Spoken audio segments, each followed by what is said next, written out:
Sure, we're on the right channel. Do do do do do do do do do do do do do do do do do do. All right, there we go. Looks like we're live. All right. All right, skip this. All right. We are here. Ep.2, Let's Talk Games podcast. The resurrection of the Let's Talk Games podcast. We took a week off due to the NFC and AFC championships last week, and once again, next week there will be a week off because I am a big Patriots fan, and I got to witness Tom Brady get his fifth ring, which should be 7. But I got to witness that happen. But before we get into all that, I want to say welcome everyone. Thank you guys for tuning in.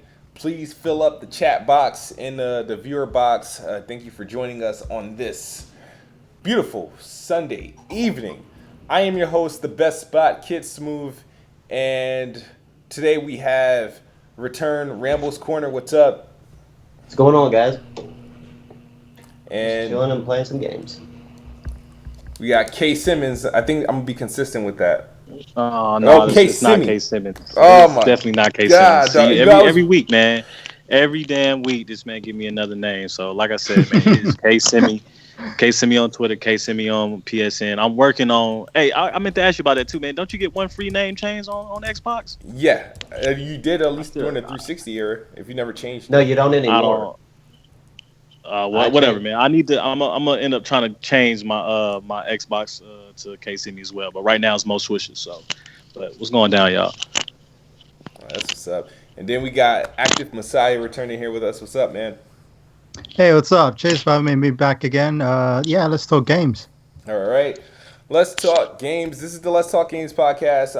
Like I said, not hard to be a guest on here. We usually should have like some more people, but I do it through Skype. I don't do it through the Google Plus. I'm just not a fan of it. At least with Skype and OBS, I get to add little things here and there if I wanted to. But how's everybody's week? What's everybody's been playing? I know we got some new releases. My week's been pretty good, I guess. I mean, I've been like focusing on Killing Floor 2. Been playing the crap out of that on PS4. Okay. And what about you, K Simmy? Man, to be honest with you, man, I'm waiting. I'm probably gonna get Resident Evil tomorrow. Mm-hmm. But other than that, man, when the Neo demo was out last week, and that honestly was like the best thing for me, man. That's already a game of the year contender for me already. I already know. So really, bro. Really, bro. Really, bro. And really, bro. Messiah, what you playing? I haven't actually been playing anything because it's been a quite hectic week with family issues. But the last game I was playing was Left 4 Dead 2 with just a bunch of friends online. Okay, what you playing on PC? Pretty old game, but on PC. Pretty old game, but pretty fun. Okay, I'm playing. What game has I've been playing? Don't laugh. I've been playing Power Rangers. Really, bro? Really, bro? Really, bro? Power Rangers on what? And you're playing Power Rangers. On what platform? On the Xbox One, they had like the it's like this arcade beat 'em up version that just came out like the other week. I playing it was Power Rangers. There was another game I've been I'm contemplating Resident Evil, but it might be something I do this week. But I haven't really been a strong fan of the Resident Evil series, so I don't like jumping on a bandwagon of things I've never been a fan of historically, because it usually doesn't end well. But this one plays a lot different than obviously it's in first person, so I might give that a shot. There's another. Did you play Outlast? I don't like Outlast. That's the thing. I don't like. Oh, it is. Outlast? It's basically Outlast. Mm-hmm. That's what I'm saying. Like, I know I'm gonna love it, man, because I loved Outlast. So I know I'm gonna love this. And you know, I didn't really jump on Resident Evil honestly until Resident Evil 4, and I refused to play 6. Yeah. But 5 was good. But yeah, I'm excited for this. I'm definitely planning on getting that probably tomorrow, like I said. Yeah. See, Outlast, like I have it. I jumped into it a little bit, and I'm like, I I don't know. Resident Evil, I played the demo. Smooth. You scary, man. I'm not scared. There's no game that can actually scare me. It's just that I don't know. It's like I don't like slow games. I don't like slow starts. I played the demo to Resident Evil. I don't know if it has any relation to the actual game because the way that they these demos turn out. So if it's anything like the demo, it seems interesting. But I don't think it tells the actually, I don't even think it tells any part of the story. But I don't think it's linked into the story at all to the actual game. So that's the thing. So it's like, and that's what kind of sucks about it. So I don't even know if I got a proper taste of it. So, like I said, I might do it. I'm still contemplating it. But before we get into this these topics, I'll be right back. I go check on the kids, so you guys can like get things talking. I'll be right back. Yo, fellas, I had a quick question for y'all too, because I was thinking about something, man. Like, what is your favorite gaming memory? Oh man, I think that has to be back whenever I was a kid and just being able to like stay up for hours trying to, because you couldn't save the game back then, so you were trying to stay up for hours to make sure you try to beat the game. Well, I'm talking about a single memory. If you can think of one memory, like a single memory that you could tell, like maybe your favorite. You know what I'm saying? Well, that would be like me playing the arcades with my dad. Yeah, that's what's up. That's what's up. Spending the time with my dad. Yeah, man. I was thinking about it because somebody had asked me what my favorite game all time was, and my favorite game all time is Metal Gear Solid. But like, I remember fondly, like, if anybody's played Metal Gear Solid 1, you know how crazy it was with the with how they just break the third wall. You know what I'm saying? So, like, what I used to do back in the day was, like, all my games, I would take them out of the cases. I didn't use I used to put them in a CD book, and I would take like the manual and take the CD and put it in the little book, so I can take my games all with me. It was easy to carry and everything. And I throw the cases away, but of course in Metal Gear Solid, the codec, the Meryl's codec is on the back of the game case, and I threw the shit away. So I had to go all the way to Walmart, told the dude, like, hey, man, can you give me that Metal Gear Solid? And they had to take out the glass. I had to write down Meryl's code on a piece of paper, go back home, call Meryl. Like, it was crazy, bro. Like, I remember doing that, like ride my bike all the way to Walmart to go do this shit, because I was, my mom was just going to take me. So I was like, man, I'll be right back. Rode my bike all the way to Walmart, got that shit off the back of the case, went back home, continue the game, man. Like, it was just crazy. And this is obviously pre-internet days. Exactly. This was because Metal Gear was what, 98, 97? 98, yeah. Yeah, 98. So 99, I think. Is it? Yeah, 98, 99. Okay. I believe. What grade was I in? I was like 5th grade. I played it in 99. I played the pirate. Kind of like, I had my PS1 chipped, so I played the American version before the UK one came out.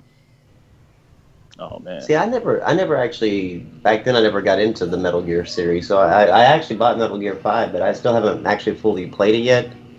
Yeah. But I don't know. I don't know the history of Metal Gear like that.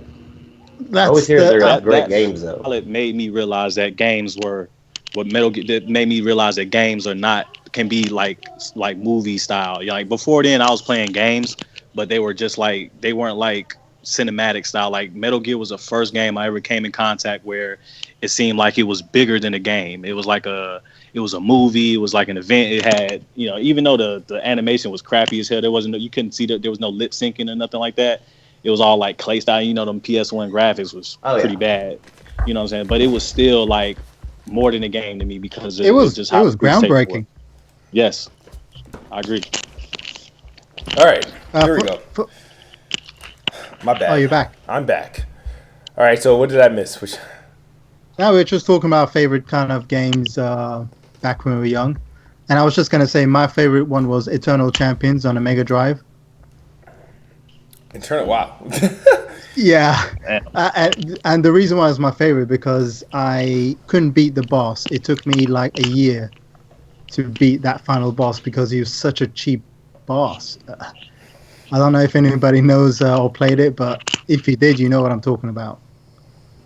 I'm trying to think of what was my favorite game growing up. I mean, it's so typical, It was Super Mario All Stars, and I think my favorite game of the Super Mario, because it was like 4 games, I believe, that was, or 4 or 3 games that was in that like bundle, and it Yeah. was I think it was Super Mario. Is it Super Mario 3 where you get to turn into like a raccoon or some shit like that?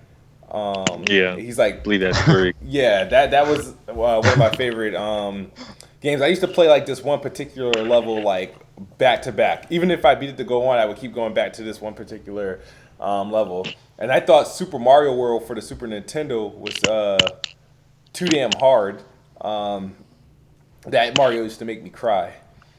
Do you have a specific memory, like a game memory? Because that was my question, man. Because, like I said, somebody had asked me what my favorite game was, but I wanted to dwindle it down to like, what was your favorite game in memory? If you have a single memory, A single what would be memory. one that you could recall?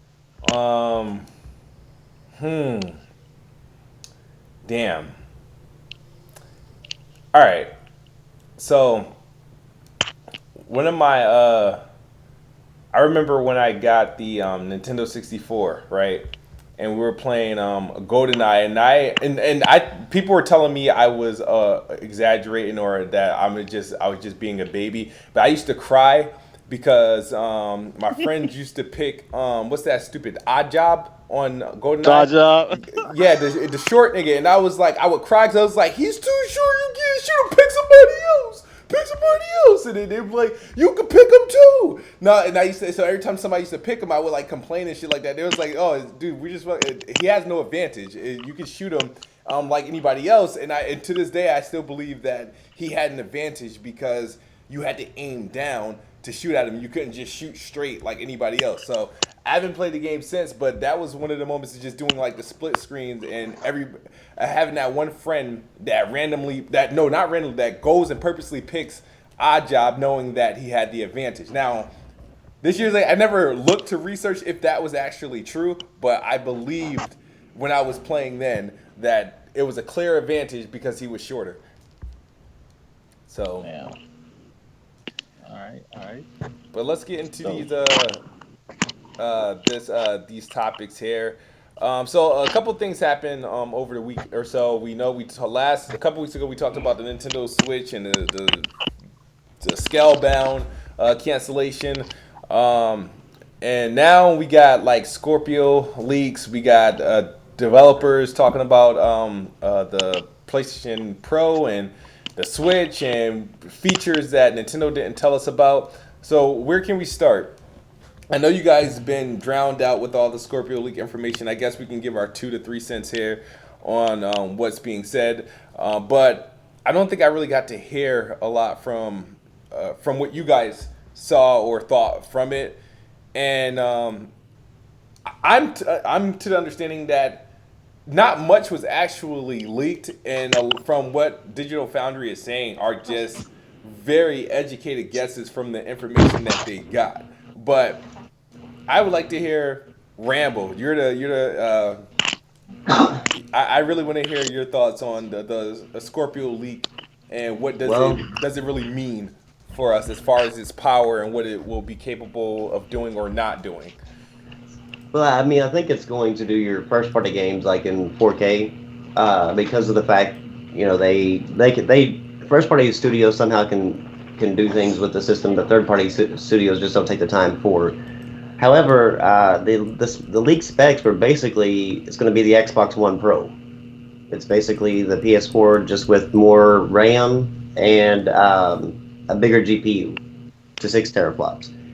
So they actually in the white paper that was actually leaked, it talked about sparse rendering to actually basically checkerboard rendering for to 4K. So I mean, it looks like I've been trying to tell like Tim Dog and stuff like this for quite some time. It's basically they're going to come out with the Scorpio, but it's going to be basically the PS4 Pro just with a beefier CPU. And sure enough, that's what the specs actually kind of leaked were. They were still going to go with the same Jaguar CPU, which is going to have the same bottlenecks and the same problems that the PS4 Pro has in some of the games. I think it's a good thing. I think it's going to keep the cost of it down to like $399. I don't think everybody was like talking up the Scorpio like it was going to be the second coming, but I think everybody's kind of jumping the gun on that, and I think Microsoft kind of led it a little bit too far with like quoting PlayStation tweets saying we have a true 4K console.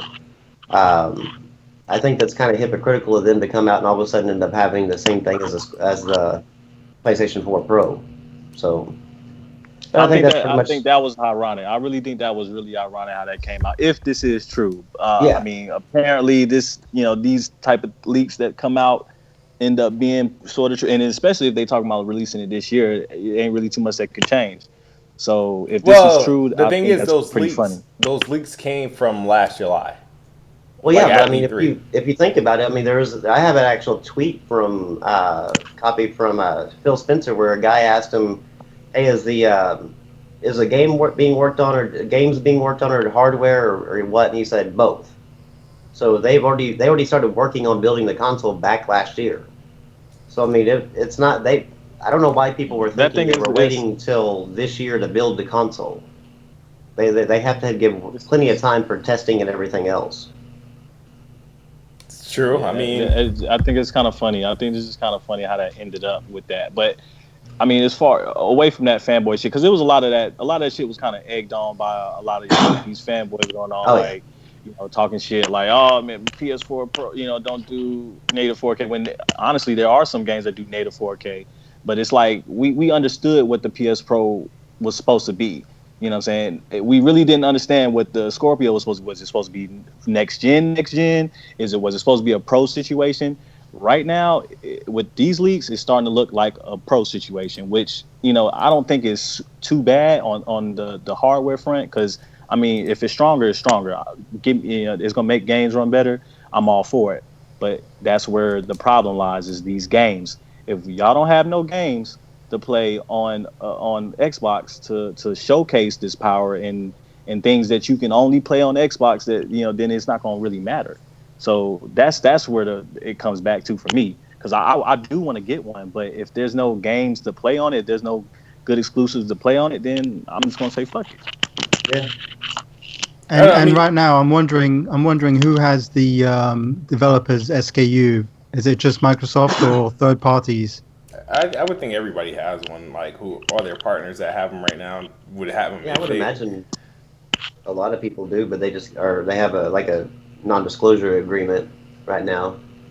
Because I mean, like I said, they're not waiting till a month or two before release date to actually talk about this or to actually test it.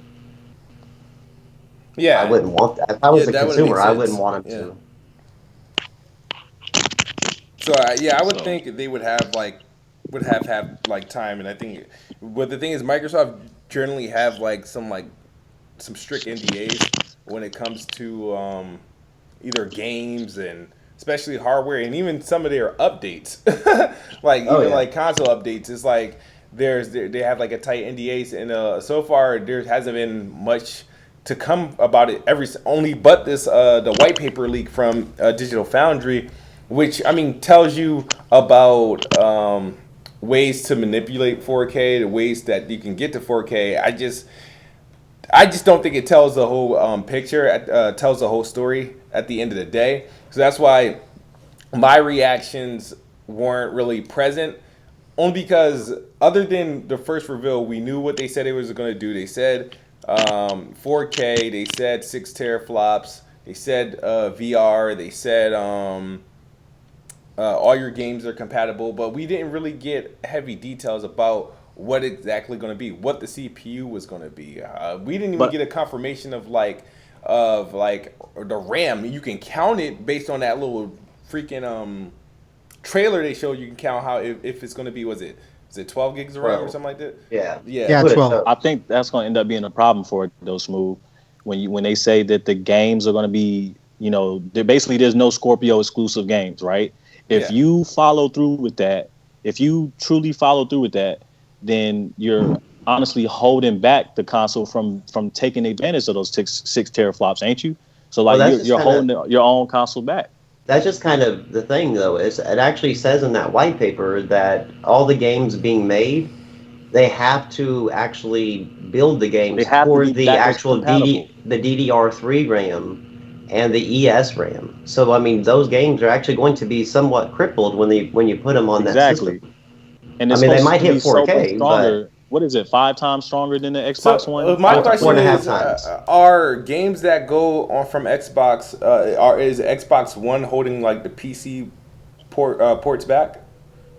I would No, say, I no. mean, if you played the PC ports, like Because I I would say they kind of are because I mean the PC port is like kind of a handicap version of a PC game. If you Oh, what do you mean? When you say the PC port, you talking about like the games play like anywhere situation, or are you talking yeah, about like just? Gears of War 4 Are you talking and about like when you play them on PC on your max play settings and anywhere? stuff like that, the Play Anywhere titles and whatnot, are they being held back by the Xbox? Because they're able to, they still match up to how games should be played on PC as far as quality and the way it looks and the runs and the frame rate and stuff like that. Being able to play on like ultra settings but and stuff. I'm not talking I about would like all the other programs and shit you can right, use but I and mean I whatnot. still But wouldn't say I still wouldn't say those. I mean because I would still say they're a different. I mean like a different game. They're a port. They're not, Right. and they've It's not a changed it to fit the PC.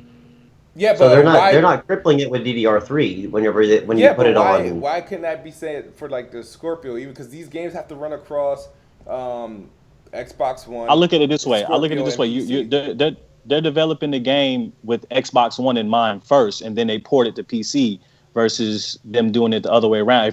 If you're trying to make this your Xbox One exclusive, you can't build it around the Scorpio. You have to build it around the X1 because it has to run it. That's where I'm coming from, Yeah, like they because have. that you're not really moving. That's why it's a PS4 Pro situation, because it's not a next gen thing. I don't know what people were expecting, but I don't believe this is a next gen Xbox, because of the fact that you're still building. You still have to build your exclusive games, whether that be Halo 6, Gears 5, Sea of Thieves 2, whatever the hell comes out from the future from Xbox. They have to build it around the X1 because it has to play on X1.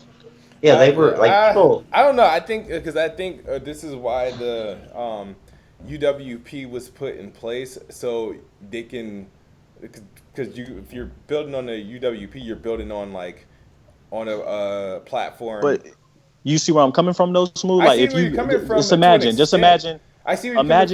imagine a backlash, right? If you see Digital Foundry come out, or anybody come out with the comparison of an X1 game, just say Halo 6, right? Mm-hmm. Let's say they have split into three columns of X1, Scorpio, and PC, just for anything, you know what I'm saying? And you can see that the Scorpio and the PC look, damn near the same, but then you see X1 just like trash. Even if it's a little bit bad, that's going to be terrible for the PR. That's going to be Why terrible for would them, it be because it's going to be terrible like, for the PR? because it's like, damn, you just left the No, X1 no. owners behind. No, it's not. Because when they say they're not going to leave Xbox One owners behind, they ain't talking about graphics. Why build a new 6 teraflop system if you expect the Scorpio and the Xbox One to have the same resolution and Not even graphics, yeah, not but the even same graphics, but I'm performance. saying, like, it's gonna So be. the whole when they meant not being left behind, meaning that everything, like for example, of course, when it comes to games, the Xbox One, they're going to get those games regardless, day one, day and date. You're gonna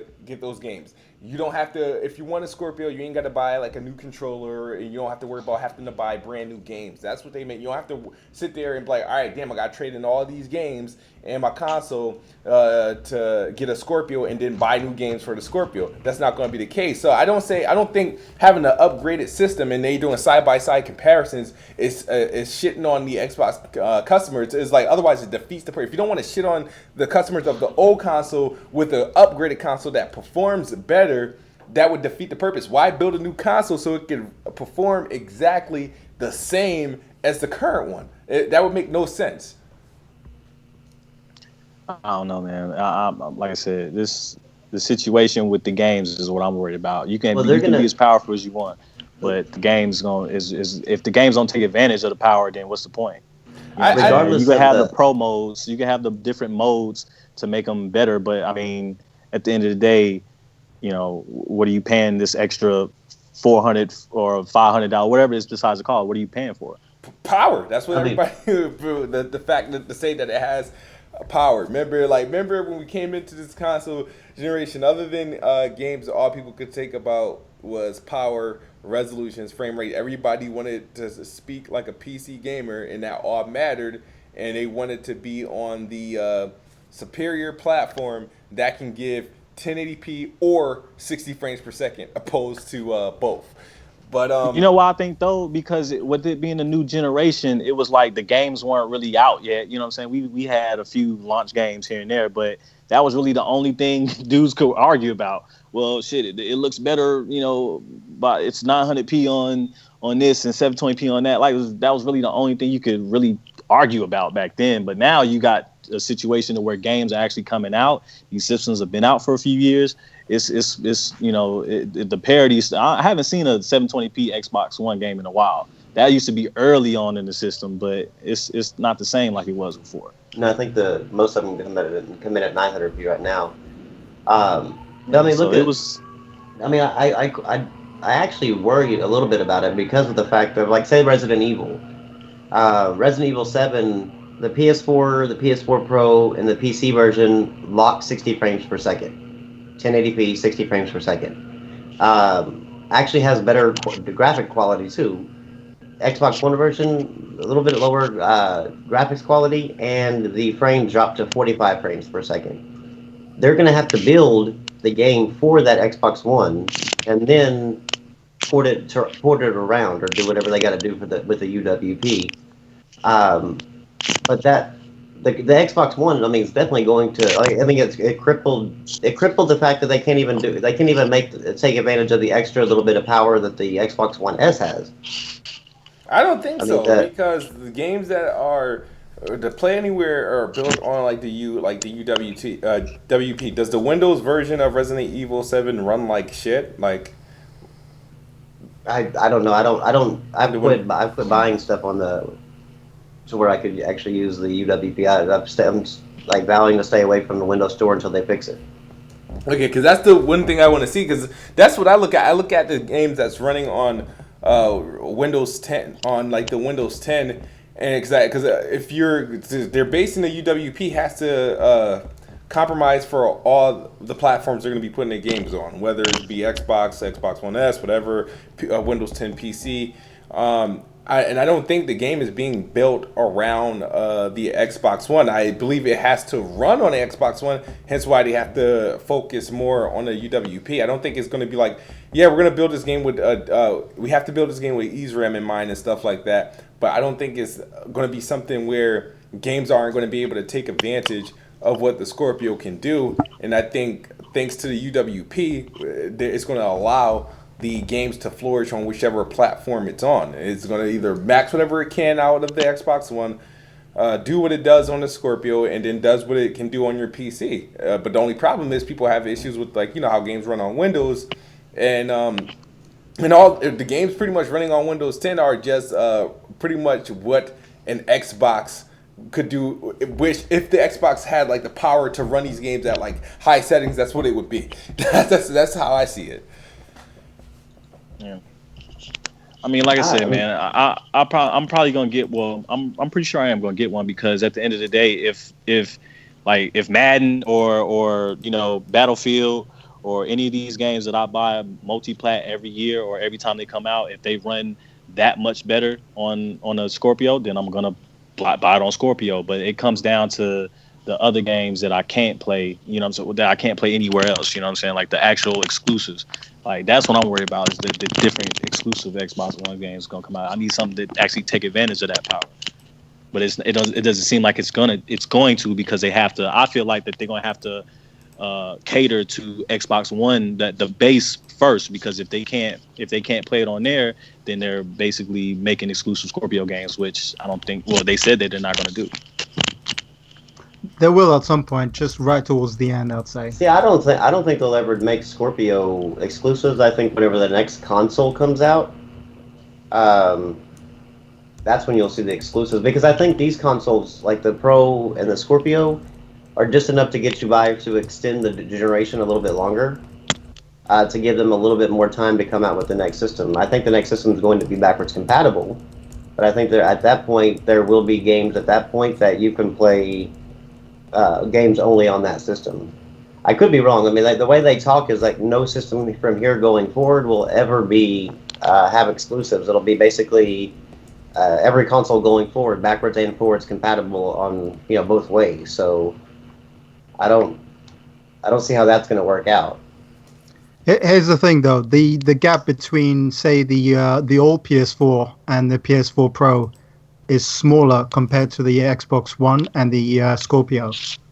Well, yeah, I mean, but the thing is, though, most games don't even support it. Most games don't even support the PS4 Pro. The one thing that is actually prevalent is like the PS4 didn't need an upgrade. Mm-hmm. No, that's why I said it's such a small gap. Yeah, the Xbox One desperately does. True. Yeah, which makes that gap a little bit bigger, I'd say. Yeah, because you're gonna get like I think they're actually, they're gonna enjoy the difference, definitely. I don't think you'll see a huge difference between, like, say, the Xbox Scorpio and the PS4 Pro version. Mm-hmm. I don't think you'll see like a major difference between the two. There'll probably be a little bit better quality maybe on the Xbox Scorpio if the leak specs or whatever are true. But I don't think it's going to be something that's going to be like massive to the point to where like what everybody was kind of building up to be. This big true 4K console. If it were a situation where there was what they said when it was 4K 60 uncompromised, that sort of stuff, like, then hell yeah, then yes, I need to I'm gonna buy all my multiplats on a Scorpio, because that's really how I do with every generation. Like last generation, games ran better on 360, so I play all my multiplats on 360 and just have my PS3 for the exclusives, and that's just how it goes. So if that gap isn't big enough for me to, like, okay, yeah, this really obviously runs better on a Scorpio, then I'm not going to make that jump. That would be just a waste, because I honestly feel like, damn, why'd I get this PS4 Pro when there's only some games that support it? So I'm not going to make that mistake again. There's actually every game that's been released since the what's it called? Every game that's been released since the Pro release supports it. It's mandatory. Like I'm talking about, like, I don't know any notable games that has come with since it come out, but like Neo's gonna be supporting, and I know that there's definitely some support upcoming.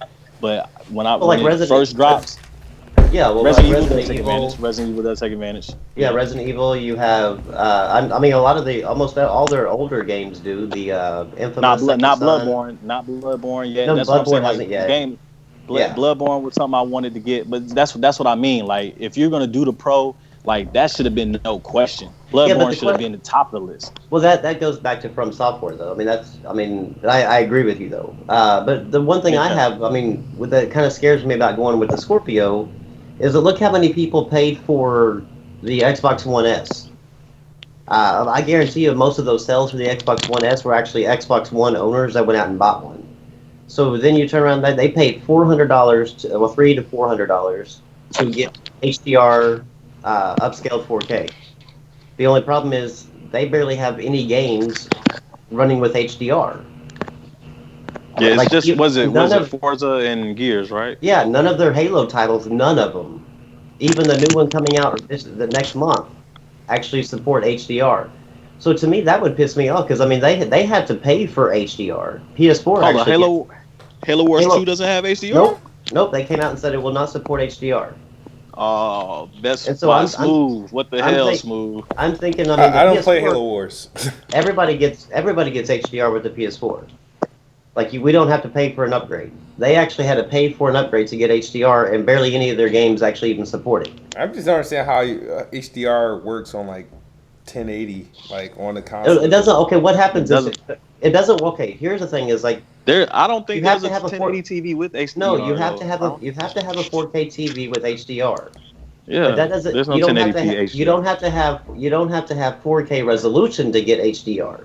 All you have to do is have the HDR compatible TV. So if it was running in 720p, 1080p, 4K, whatever it is, as long as it has HDR, it's going to come out on your screen. So it doesn't matter. You just have to have the TV set that actually supports HDR, and that's the only one that doesn't. We got Diller in the house. You here? Man, I'm trying. Can you hear me? Yeah, I can hear you perfectly fine. All right, bro. Let me figure this out real quick before I start chiming in here. All right. I'm not used to doing this on Skype. Now you good, wherever, however you're doing it, but Yeah, I was gonna say. Yeah, it's got me stuck on like speaker and all this other. all right. I wasn't, when you said dealer, I was like going, man, that ain't dealer until you talked, because I just saw the name pop up. All right, so but yeah, let me know when when you good. So how do I? Since like I said, I don't use Skype. How the fuck do I get off of speakerphone? Are you on your phone, or are you? Yeah, I'm on my phone. I don't know. Put it on like put headphones in or put I don't know, turn this. That's weird. I don't know. I've never used the Skype on my phone, so I couldn't I tell I, you. I I'll did figure it out. Skype on my phone and it, but I needed to use it on speaker. That was the thing. I guess. But I bought Diller in here because Diller has all the pretty much the information on Scorpio, and something bothered him in what was said about I think K Simi called the Scorpio the Xbox Pro, or Mister or That would Rambles be me. said that. So I want Diller to correct that. Yeah, I don't think it's good to really get the two confused. No, Because that was just my what is it? I guess analogy for it, because it's not going to be It's not next generation. It's this not the 4K next gaming generation. this 4K gaming beast that everybody was well, so leading it far, up to be. what I'm hearing is a lot of opinions and not a whole lot of research. If I'm honest. They're going off of what Digital Foundry said. Well, I'm going off of what developers and Digital Foundry say. So Whenever far, the developers that have chimed in literally have used the word next generation regarding performance. You know what I'm saying? Not well, compared to half-ass can we PS4 Pro. just put this out there? Didn't a developer call the PS4 Pro the what is it, the equivalent of a $1,000 PC or whatever? So I mean, can we just like kind of get to the actual point of it? I mean, we don't really can't really trust developers what they say, because they are, especially ones that are geared for the Xbox. They're kind of geared to be able to say that, speak really highly of it, kind of like that art developer was Well, whenever he talking said, about, we're not talking about price. We're talking about performance. So okay, so great. I mean, the PS4 Pro is $1,000 PC.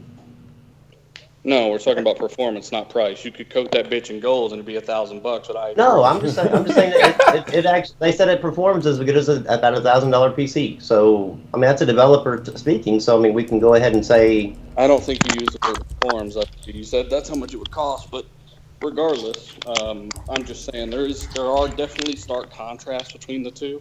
You get what I'm saying? And when people are saying that it's going to be held back because of the Xbox One, even though it uses optimized UWP PC ports, that makes no sense to me. Can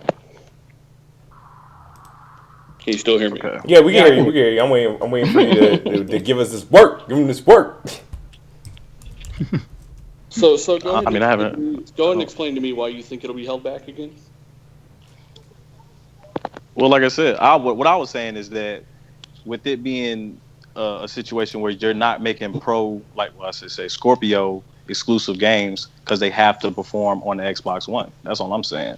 So how is it a next gen machine, like when you're still having to make the games for your base model? That's what I'm saying. Here's That's why something. the PS4 Pro doesn't have any Yeah, pro exclusive games, GDDR because it's and all a that, right? mid tier upgrade. But go ahead, Diller.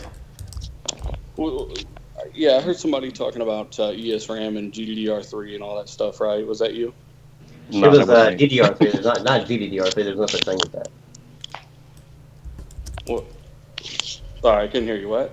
I said I was talking about DDR3. There's no such thing as GDDR3. What did I say? You said GDDR3. Oh, my bad. Anyway, yeah, between the two, according to the white papers, Digital Foundry actually did dive into, which those are 100% legit, by the way. Anybody saying they're not really should look at them twice.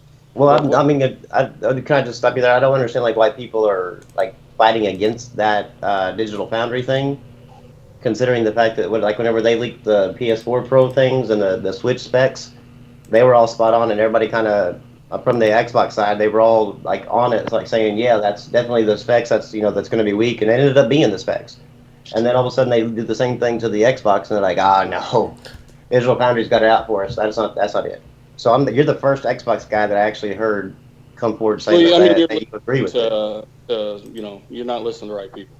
But anyways, what I'm trying to say is regarding ESRAM and the RAM inside the Xbox One, what they mentioned in the white papers was that the bandwidth of Scorpio is fast enough to mitigate any ESRAM advantage. They don't have to worry about coding for ESRAM anymore because the inherent bandwidth of Scorpio will more than pick up for any super low latency advantage ESRAM had, correct? Did you read these papers? Yeah. I mean, but the thing is, they're gonna have to build the game for the Xbox One and then port it to do the UWP or whatever to the Scorpio. This isn't just first parties, man. This is what you got to understand. This is third parties as well. So it's not that they're just the only difference between an Xbox One game and a PS4 game is literally 15 to 18 frames per second that they put into 1080p over 900p most of the time. You know what I'm saying? It's not like there's some big difference. There's not. And when it comes to holding games back, if that's the case, then why aren't you scared for the PC games? Because the lowest common denominator on the PC side of gaming is way lower than 1.3 and 1.8 teraflops. Those games still, you can play them on integrated graphics, or you can go spend $2,000 and, a 1080 and i7 and all this shit and run them at 4K Ultra. So the scaling is very important. And like I said, with UWP, they're using PC versions. If you love PC gaming, that's what you're going to get on Scorpio. No. Yes. Okay. There's 12 gigabytes as well. They're going to be RAM really isn't that big of a deal in the PC part. I mean, because the only thing that it actually becomes a big deal in is in the UWP version of it, because the same game running on the UWP version of it will take the lowest recommendation is like 16 gigabytes of RAM, but you go over to the same game onto the Steam library that doesn't require Windows 10 or the UWP. In the exact same game, the recommendation is 8 gigabytes of RAM. So there's the problem. The RAM really isn't the problem or a big factor in PC gaming. No, I mean, it is a factor, but it's not a huge factor. Keep up with this part either, because Ralph Fulton of Playground Games has already mentioned using 4K PC assets on the Scorpio version of Forza Horizon 3. Okay. They're going to be using 4K assets. When it comes to racing games, those are the ones that I kind of expect to hit the better resolutions. Any game can be demanding. Just ramp up the visuals even more and more and more. You know what I'm saying? I mean, hell, Limbo. I'm just saying the racing games aren't really the benchmark for like being able to. I mean, look at Forza now. I mean, Forza now looks great even on the ESRAM that they have now. The problem, I mean, the thing is isn't so much with racing games, because I mean, racing games pretty much hit a pretty good resolution and a pretty good frame rate every single time. Okay, so, I mean, what about Gears of War 4? Yeah, what about Gears of War 4? That's a good resolution. And it's dynamic resolution. Okay, it's 1080p 90% of the time according to Digital Foundry. I mean, are you going to give anything to the platform? I've already said You ain't said nothing, but did I not just say that the Forza looks good even with the ESRAM? No, what you plus the racing game, that's why it looks good. And then no, I said that's not really a benchmark. I wouldn't use Forza as a benchmark. I would use something like what game it is. If it looks gorgeous, it looks gorgeous. I would say like Halo. Man, this is my thing, man. Like I said, my argument is this: like, when it comes to the games being held back, I feel like that Crackdown 3 can't be as great as I think it could be if they develop it for the Scorpio only. Like, I would love for the Scorpio to be its own thing, but if they're talking about it's not going to be its own thing, it's going to be, on parity with Xbox One. Apparently, that's the only thing I like. That's why I call it a pro situation, because it has to cater to what the Xbox One can do. If that's what I'm saying. Scorpio and PlayStation Pro were the new base models of consoles, of course, the whole industry would take a leap, right? Just like they do with X1 and PS4. You're just seeing that with Battlefield 1. That's why it's such a big leap over BF4, because they could take advantage of 8 cores on the CPU side and all that shit, right? I get what you're saying. Right. If it was the new base model, yes, agreed. But if you were happy, That's all I'm saying.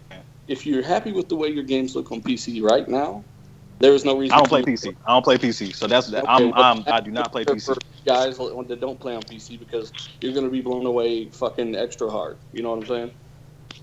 That's what I'm saying. I want to be able. I want to be able to graphic. get that upgrade. This is my thing. This is my problem. I want to be blown away. I want to get closer to that point to where I'm seeing new experiences visually like that, and I want to play games at 60 frames more because it does make a difference, a huge difference. Because these games do play much better that way.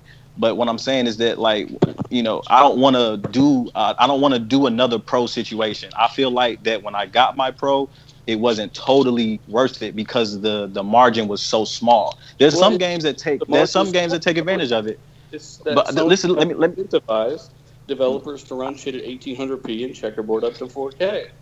Right. That's what I'm. Let me finish that. That's what I'm saying. I don't want to do another pro situation. That's what I'm saying.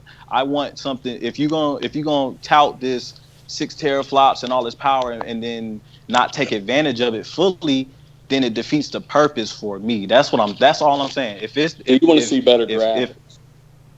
I don't not if it's not to the point to where if it's not to the point to where I'm seeing a huge difference. Like put it this way.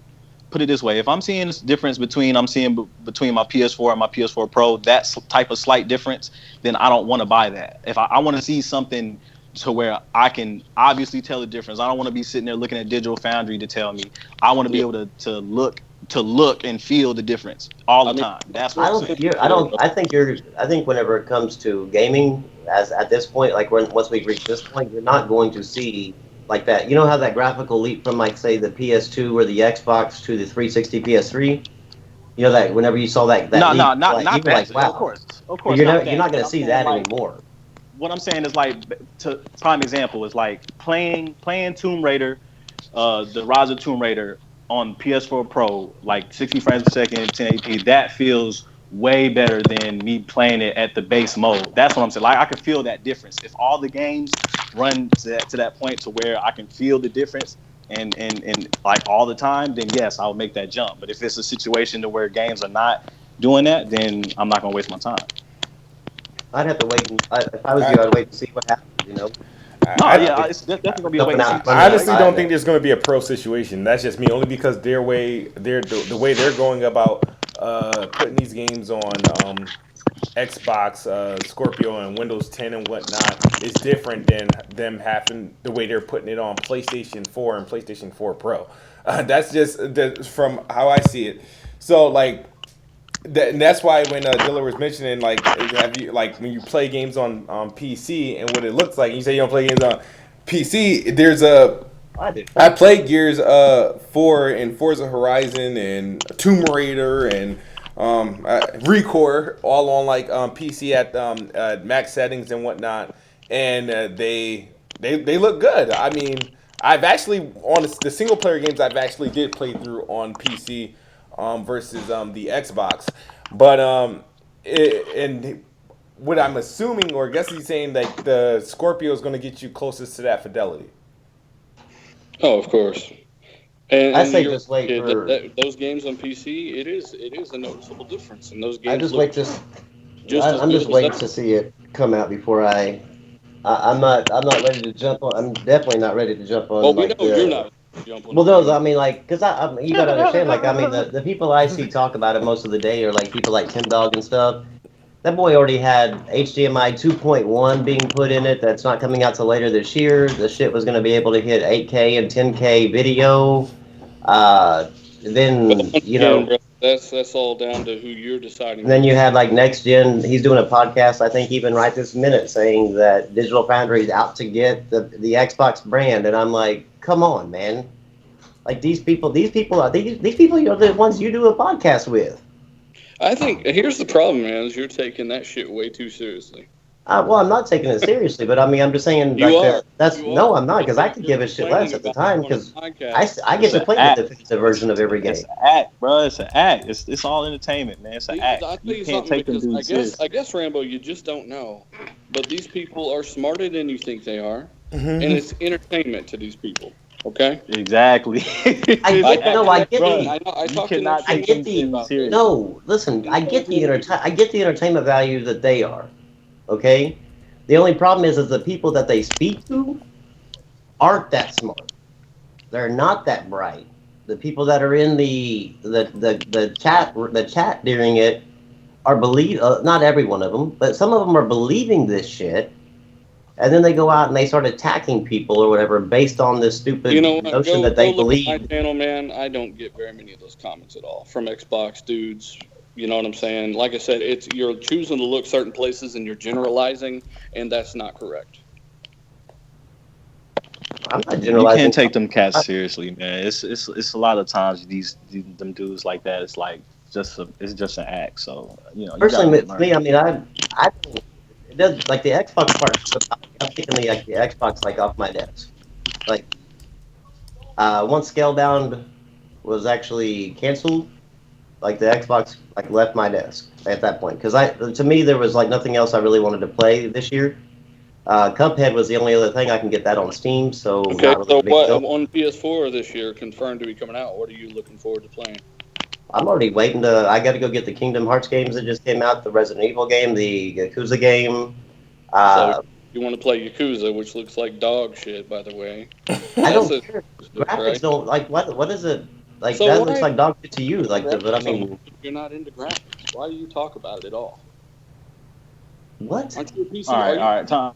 This is where I get upset with this shit because at the end of the day, I know like me and Smooth got totally different tastes, and he'll say, man, what do like? He just told me he was playing Power Rangers, and he snarked at me when I said I was playing Neo. Like, at the end of the day, you like what you like, play what you play. You know what I'm saying? I ain't gonna knock another man for what he play. You know what I'm saying? Like I'm looking forward to a lot of things on PS4. I was looking to a lot of things, well, not a lot of things, but I was looking forward to like Scalebound and shit on Xbox. I love Halo on, you know what I'm saying? So at the end of the day, I'm going where the games is at. Yeah. If Scorpio don't have game, if Xbox period, fuck Scorpio. If Xbox period don't have games that I want to play, then it's off or not. What is the point of That's having this strong ass correct. console? 100% correct, man. And you And hit something on the that's head. where that's exactly People where I'm say at right there's now. no variety over here, but to me, it's like someone said today that it's just that there's less Japanese games because there's plenty of fucking variety. You know what I'm saying? It's the. I mean, no, not, we understand. Okay, like whenever we say like the no variety, we get that there's variety because I mean all of the multiplats and everything else. I mean, obviously there's variety because the same multiplats come to Even without the PS4 multiplats, there's and just as whatever. You're without the exclusive though, but the thing is that when with variety, okay, look at what you said about Yakuza. Like you think it looks yeah. crap, but how many okay how many sequels has that got? I'm not gonna play it, man.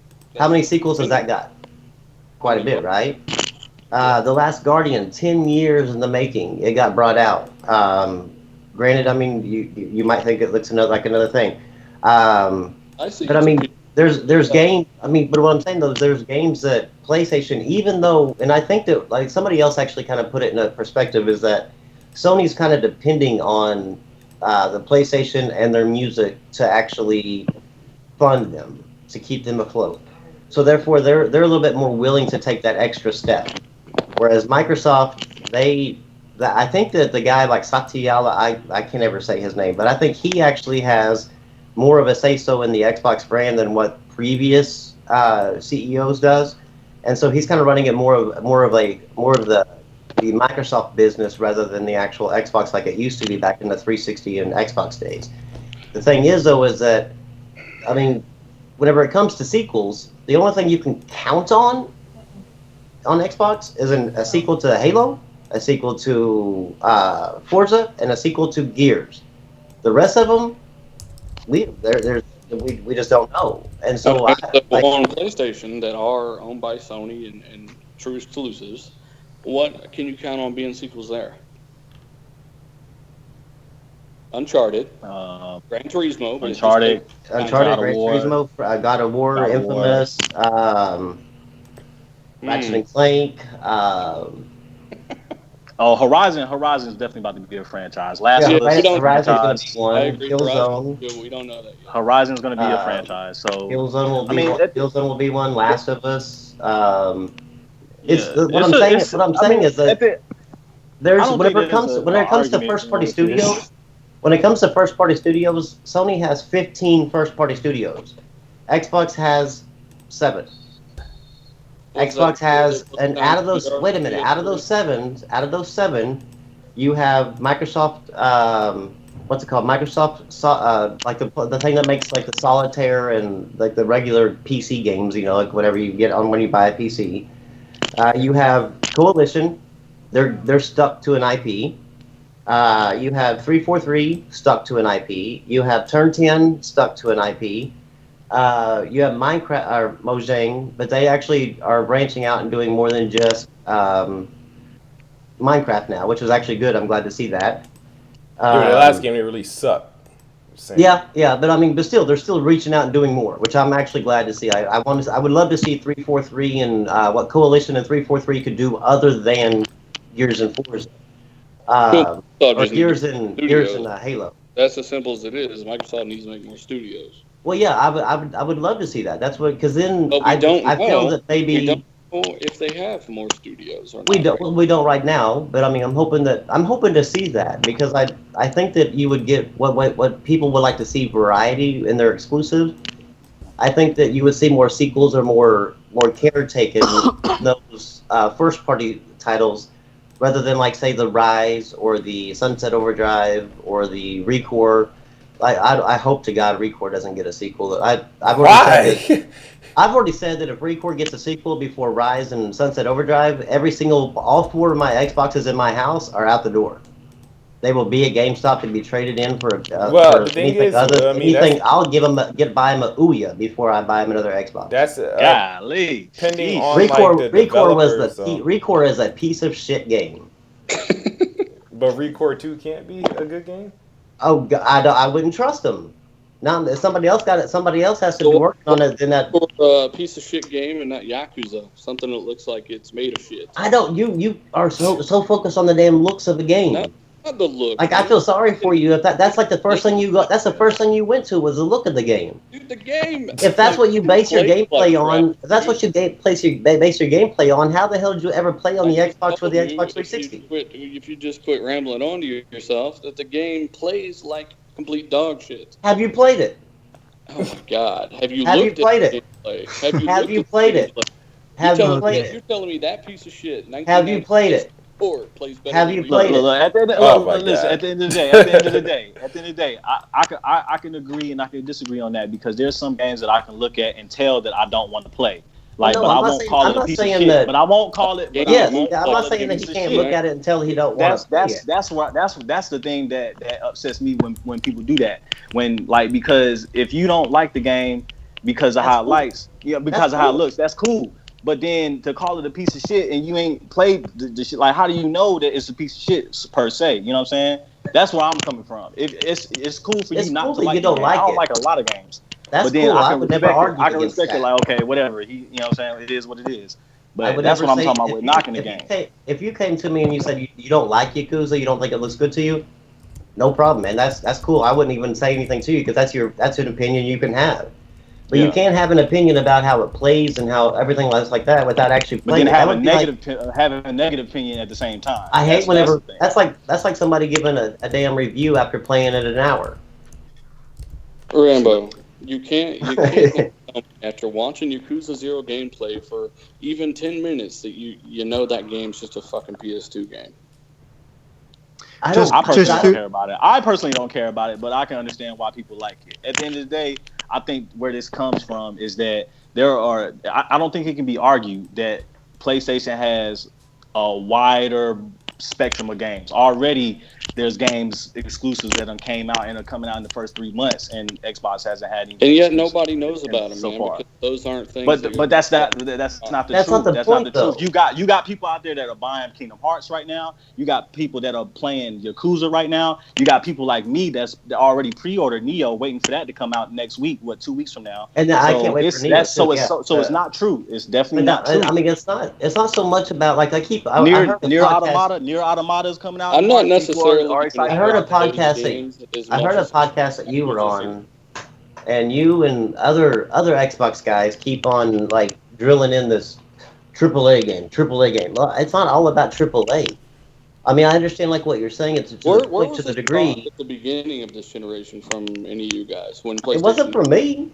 I don't give a shit What about talk? AAA or not. I I'm care not. about I'm not a games. YouTube guy. I'm not a YouTube guy myself. So Mine was I'm a I'm YouTube, but just I'm here a talking. YouTube guy. But I've never once like drilled up or whatever these AAA games. I drill up the fact that if there's a games I want to play, Yeah, I if can a give a game is shit. Less, good, I a can game give a is shit good. less if it's Period. AAA or not. I mean, I wouldn't say.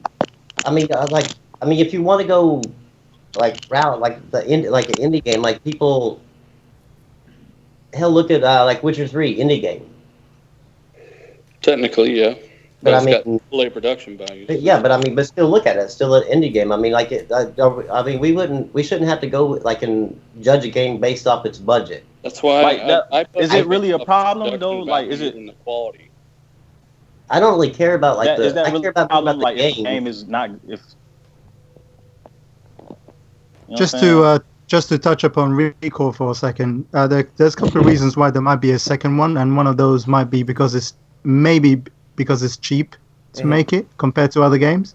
I think what okay. Here's the point. I understand it's all business and stuff like that. I get that, but it bothers me from a consumer standpoint for the fact that I mean Rise is actually like my favorite Xbox game. I played through that thing probably about 6 or 7 times on the Xbox One, and then I bought it again on my Steam, and probably played through it another good 3 or 4 times. Um, I love that game. I would love to see a Rise 2. Sunset Overdrive, I would love to see that again. Those things actually sold pretty well. I mean, I wouldn't say they're like, Uncharted or Both are clear to me. Halo Yeah, but their numbers. budget was much bigger. Yeah, I get that. I mean, I get the whole business standpoint. But Recore, that thing must have been like a really, really, really cheap game to make. Because I mean, I don't think it sold enough to actually fill up my bathroom full of people. Like that thing, that Let thing me ask y'all a sold, that question. thing sold like crap. Let me ask y'all a simple question. If let's just say the internet didn't exist, and you go to GameStop and you find a game, and you know what I'm saying, no, you never heard of it before, nobody you know of has ever heard of it before, but you buy it, you just say fuck it and buy it, and you play it and you love it.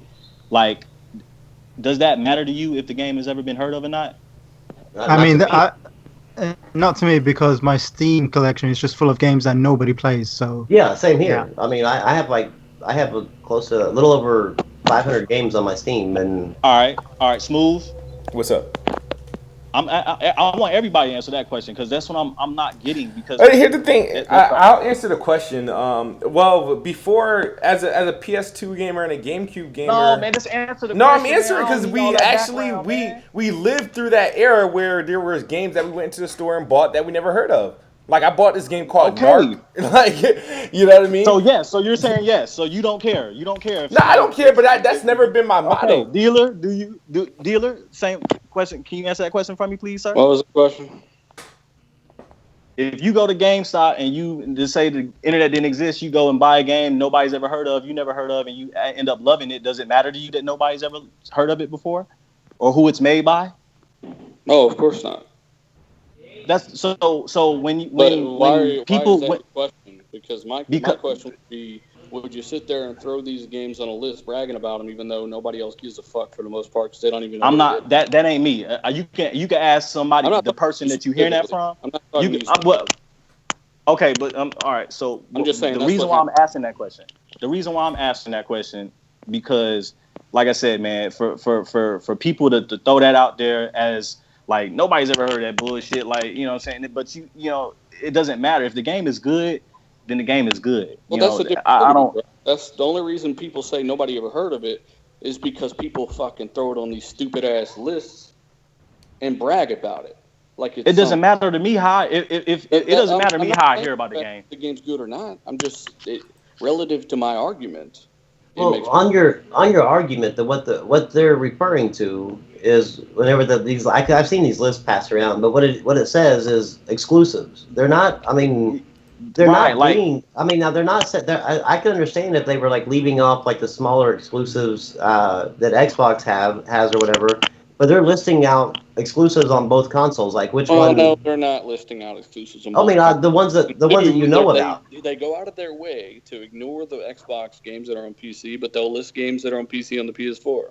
This is how stupid these people are. Well, no, like, see, whenever I see, man, whenever like y'all listen to the wrong people.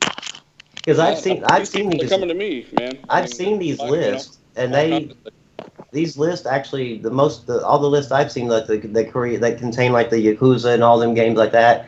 I've also seen the Xbox side, and they include Halo Wars 2 and State of Decay 2 and all the games that are still going to be on PC too. They include them.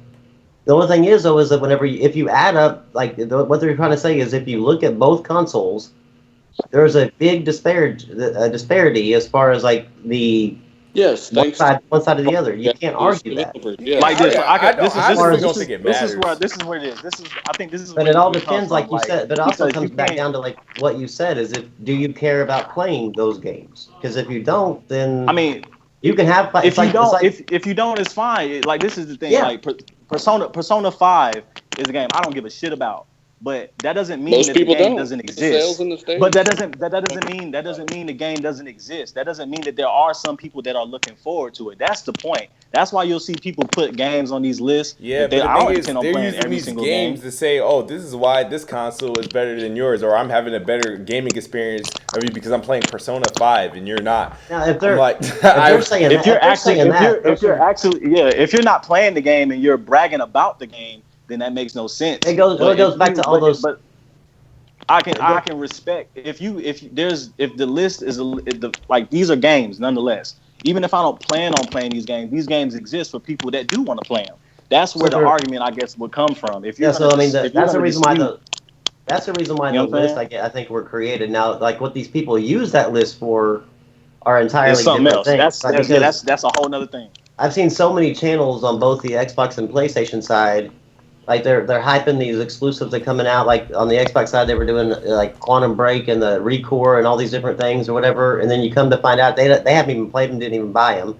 PlayStation side, you have all these channels that are like Bloodborne and Uncharted and all this stuff. And you go look at their profile, ain't even one of them damn exclusives even on their profile. Like they even put the damn disc inside the system.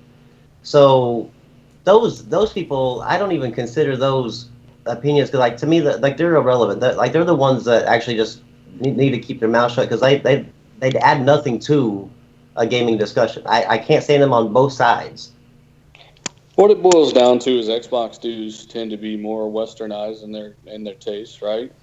And which is cool. But this is but when you start talking down on the other games like for no reason, that's when it becomes a problem for me. Well, you got to remember though, it's on both sides, and when it comes to the internet, there's way more Sony fanboys out there. They will literally come to your channel, even though your video has nothing to do with PlayStation, and comment. You cannot stop it. So I have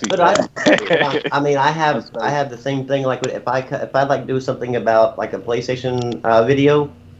I have Xbox guys come into that video like talking up the Scorpio and everything. I'm like going, what does it have anything to do with the Scorpio? I never once mentioned anything Xbox yet. They call you faggot and say, I hope you die and all that shit. Because, I doubt you get it to the same degree on the other side. Are you? I'm okay. I'm not quite. Okay. So you're going to go out of your way. Wait a minute. I actually was going to, because Xbox 448 did a video on the nastiness and the hatred or whatever that PlayStation fanboys are, and he says you don't deal with it on the Xbox side. You don't. It's not the same. I have screenshots like crazy because I was going to do a rebuttal video to him. I have a ton of screenshots where people are talking about people are pedophiles. People are that they were raped or they're. As far as in racist emails, Rambo, let me stop you there. It happens. Are you really insinuating? The reason why you don't see it is because you were an Xbox guy. Did we go out and threaten to rape somebody when Bloodborne was? No, but you know what? You did threaten to kill somebody. Who's that? Halo Master Chief Collection. The lead developer on that had to actually. There's this actual article out there where he got death threats over the thing not working correctly. And you know what? That wasn't any PC guy. The thing is, those other games like Rise of the Tomb Raider, Rocket League, not Rocket League, but what is that other No Man's Sky or whatever? both of those were actually going to be released on PC. So I mean, they were it could be a combination of PS4 guys and PC guys actually doing these stupid little threats or whatever they were doing. The PS4 dudes are more. When it comes to that Halo Master Chief Collection, Sony that was an actual. That had to be an Xbox guy because you know what? That was. Man, are we really arguing this? Are we really arguing who's the worst fanboy? What I'm just saying is like, I get tired of hearing this. Everybody, all them dudes is crazy. Like, what the fuck? Are we really arguing? Yeah, I this? mean, but if you crazy. When you run in the circle, like if you're running in the Xbox circle, of course, or if the people that are running in the PlayStation circle, they're not going to see the crazy that their side does. Because they're the ones actually they're giving the people those people. I went out of my way. They're giving what they're through the comments. Oh my goodness! It is not nearly as bad. Go look at Livewire's. Go look at Livewire's Twitter. Livewire's gaming. Xbox guy. Go look at his Twitter. Go look at Cyclonus. Go look at his Twitter. Go look at what's that guy that peed on a fucking PS4? T Reaper. Go look at his. What I'm saying is, it happens. There's these fucking crazy people on both sides. Let's move along. Please, let's move on. There's two other subjects I want to talk about. Do you want to do a quick touch up on like the whole Marvel? I think Square Enix is working on the next Marvel game or something like that. Or am I correct? Any thoughts or opinions on that? I'm not a big fan of Square Enix. I can't think of them working on any other game other than a Kingdom Hearts or a Final Fantasy. But anybody got any opinions on that? Who was like eating their microphone? Should be dope. Okay, Simi. I don't know when it comes. Oh, my bad. It's me. Somebody's eating their microphone, man. When it comes to like Square Enix, they did Rise of the Tomb Raider, right? No. Like Squeak. They published it. They published it on. Okay, yes, published it. Okay, when it comes to them actually making games, you said like not Rise of the Tomb Raider, but Final Fantasy and Kingdom Hearts. Mm-hmm. Those are like what I know, like what you said I know them for, like what they have actually made. So them making a Marvel game, it's going to be interesting. I wouldn't have put them as my developer for it myself if that was me. Should have been Rocksteady. It's a top-down Ultimate Alliance style game. That's what I feel. Well, it's going to be top-down? No, I don't know that for sure. I'm just taking a guess at it. Okay. I wish Rocksteady made it. Yeah, Rocksteady I would have gone with, yeah, definitely. But not, Square Enix would not be my go-to developer for a superhero game. It just...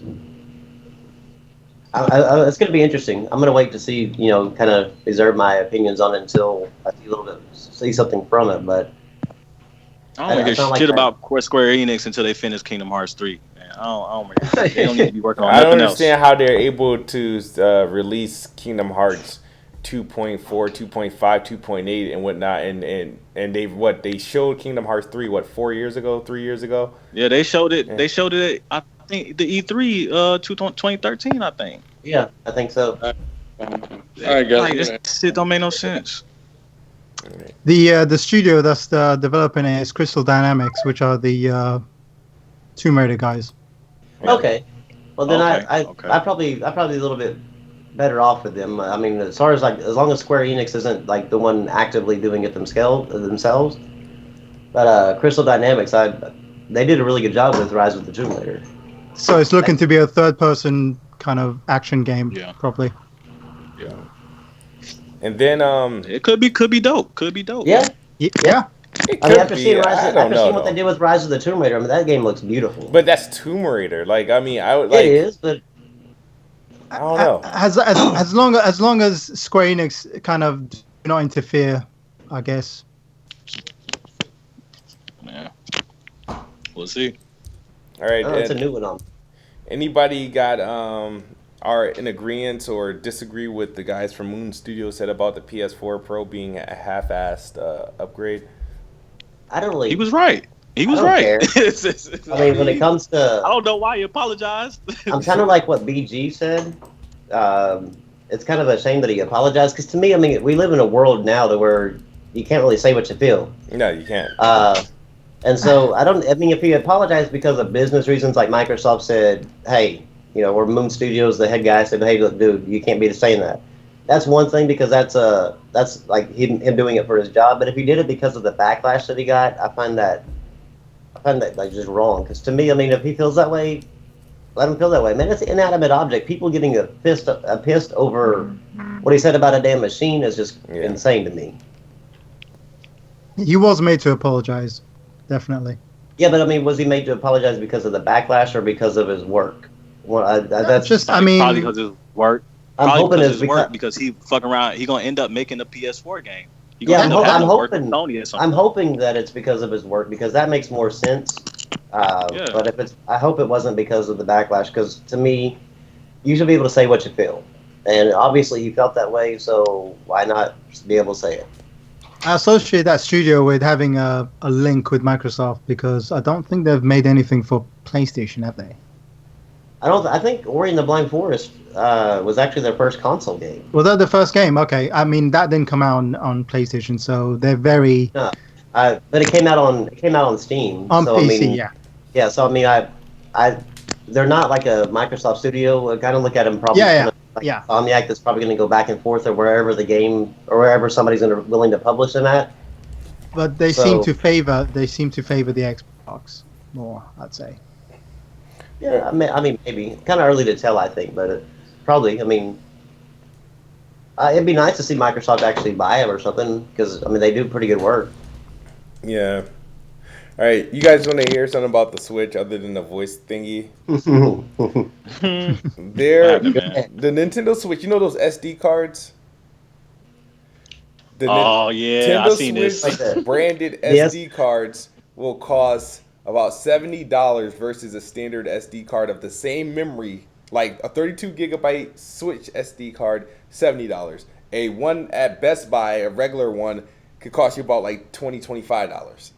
But wait a minute. Is this confirmed? Because I thought this was fake. I thought this was fake. No, wait a minute, because I don't think they're doing. Are they doing proprietary SD cards? No, you can buy any SD card. Probably, but the thing is why even bother? They partner with Hori to make a Nintendo. Yeah, that makes no sense then. Gigabyte cards. Here, I'll pop in the link here.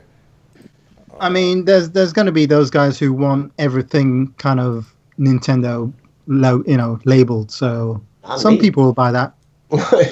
Not us, obviously, but some people just want everything labeled Nintendo. So it's for them. That's insane, though. Like, I mean, people are buying the control pad. We thought, who's going to buy that? Apparently, a lot of people. So just to have that red logo thing on there, it's going to cost you that much more. It's a brand, isn't it? It's a powerful brand. Stick that on anything, people will buy it. So I thought this was. I could have swore I saw somebody confirm this was fake. I thought this was fake. This is real. Apparently so. It looks real. I gotta find that link, man. I could have swore I seen somebody put this on Twitter that this was fake, G. It wouldn't surprise. It wouldn't surprise me. So I mean, if Forbes is doing the thing, I would think that it was probably researched a little bit. Because no, it's not. Apparently, it's not fake. This is because I got. If you go to Nintendo, let me go to your source again. I'm going to the source. Amazon got them for sale. I can actually. Let's Amazon translate has this to English. Yeah, Amazon has it. Ooh wee. So it's real. Yeah. Yeah, it's real. Man. Oh wow. That's okay. terrible. Yep. It's terrible. Again. Wow. It's actually anyone can buy it. They're Amazon exclusives. It looks like what it looks like. It's because it says made for Amazon. So. Hey, what's up, guys? What you guys talking about? I just got. We're talking about the Switch SD cards. SD card. Okay. Oh, what's up, God? What's up? So no, we had a long discussion about the Scorpio leaks and then like the Xbox. I don't know how it turned into Xbox fanboys versus PlayStation fanboys. It always. I don't know either. Dealer and I have a kind of like a history. Me and him. I met him first on the Bots versus Ponies podcast with Next Gen. Mm-hmm. So, and I was kind of just labeled as a pony because I played PC. So that was Next Gen's way of. He didn't want PC brought into it, so I think that's like his memory with me has been Bots versus Ponies. So I think he automatically assumes me with the pony part. Yeah, so, but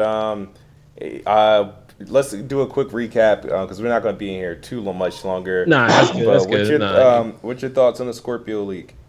The leaks? Yeah, I think they're pretty. From what I've seen, I mean, obviously, the leak can take it full for face value at least. It looks to be okay. I mean, for a console, I don't. What's going to be this bottleneck is the CPU. If the CPU is not, anything new or special, that's going to be his bottleneck, where it can't perform, I guess, in the light of how they advertised it at first. So unless they plan on getting a whole new CPU in there, something that's just more powerful, because if you know anything about tech, I mean, you need all three. You need primarily two components to be on par in order to work in 4K. You need to have a pretty beefy or a pretty powerful. Well, I guess say powerful, but a good enough processor backed by a good enough GPU, and if they're gonna overclock it to what, like, I think it's like almost 2 gigs or something like that. Mm-hmm. I can't remember what it was, but that's not enough. I mean, that's not enough. That's not gonna cut it. No, So I think what I was saying. I think it's going to run the first party. I think the first party will be able to get their games running in 4K. But I think whenever it comes to the third party, you're going to see like a lot of the 1800p with that sparse rendering, what they talked about. Yeah. Which is okay to me. I mean, yeah, to me, that's fine. I've been saying this before. I think they need to focus on 1080p ultra with 60 lock. This whole 4K thing. I mean, it's cool. Don't get me wrong, but to me, it's like if you can't master the other thing, what makes you think that the new thing is gonna be better? You know what I mean? Because 4K is harder than 1080p. Mm-hmm. Yeah. So that's my take. I mean, I feel this way because not only because I don't own a 4K display, but it's like if I can't get 1080 60, with max settings or close to max on some of these console games, and what's the point of having the Pro or the Scorpio that came and do that? Not to mention you got to rely on the developers to make this patch, a Scorpio patch, to work with these older games. You know what I mean? Kind of the same way we're going with the Pro, but as I said, as for the specs, I mean, it's just the rumored. I guess you can say nothing's concrete. We got to take it with a grain of salt, but they look kind of. It looks promising. I mean, I really don't know what else to say about that. When it comes to the leak specs. Okay. What else? Go ahead. Like I said, I already shared my opinions on it. I don't think it tells the whole story. But what do you feel on the Moon Studios, what they said about the PlayStation 4 Pro being half-assed? Yeah. I mean, that's kind of, I mean, you can say it's trash talk or whatever. I mean, I don't take it serious at all.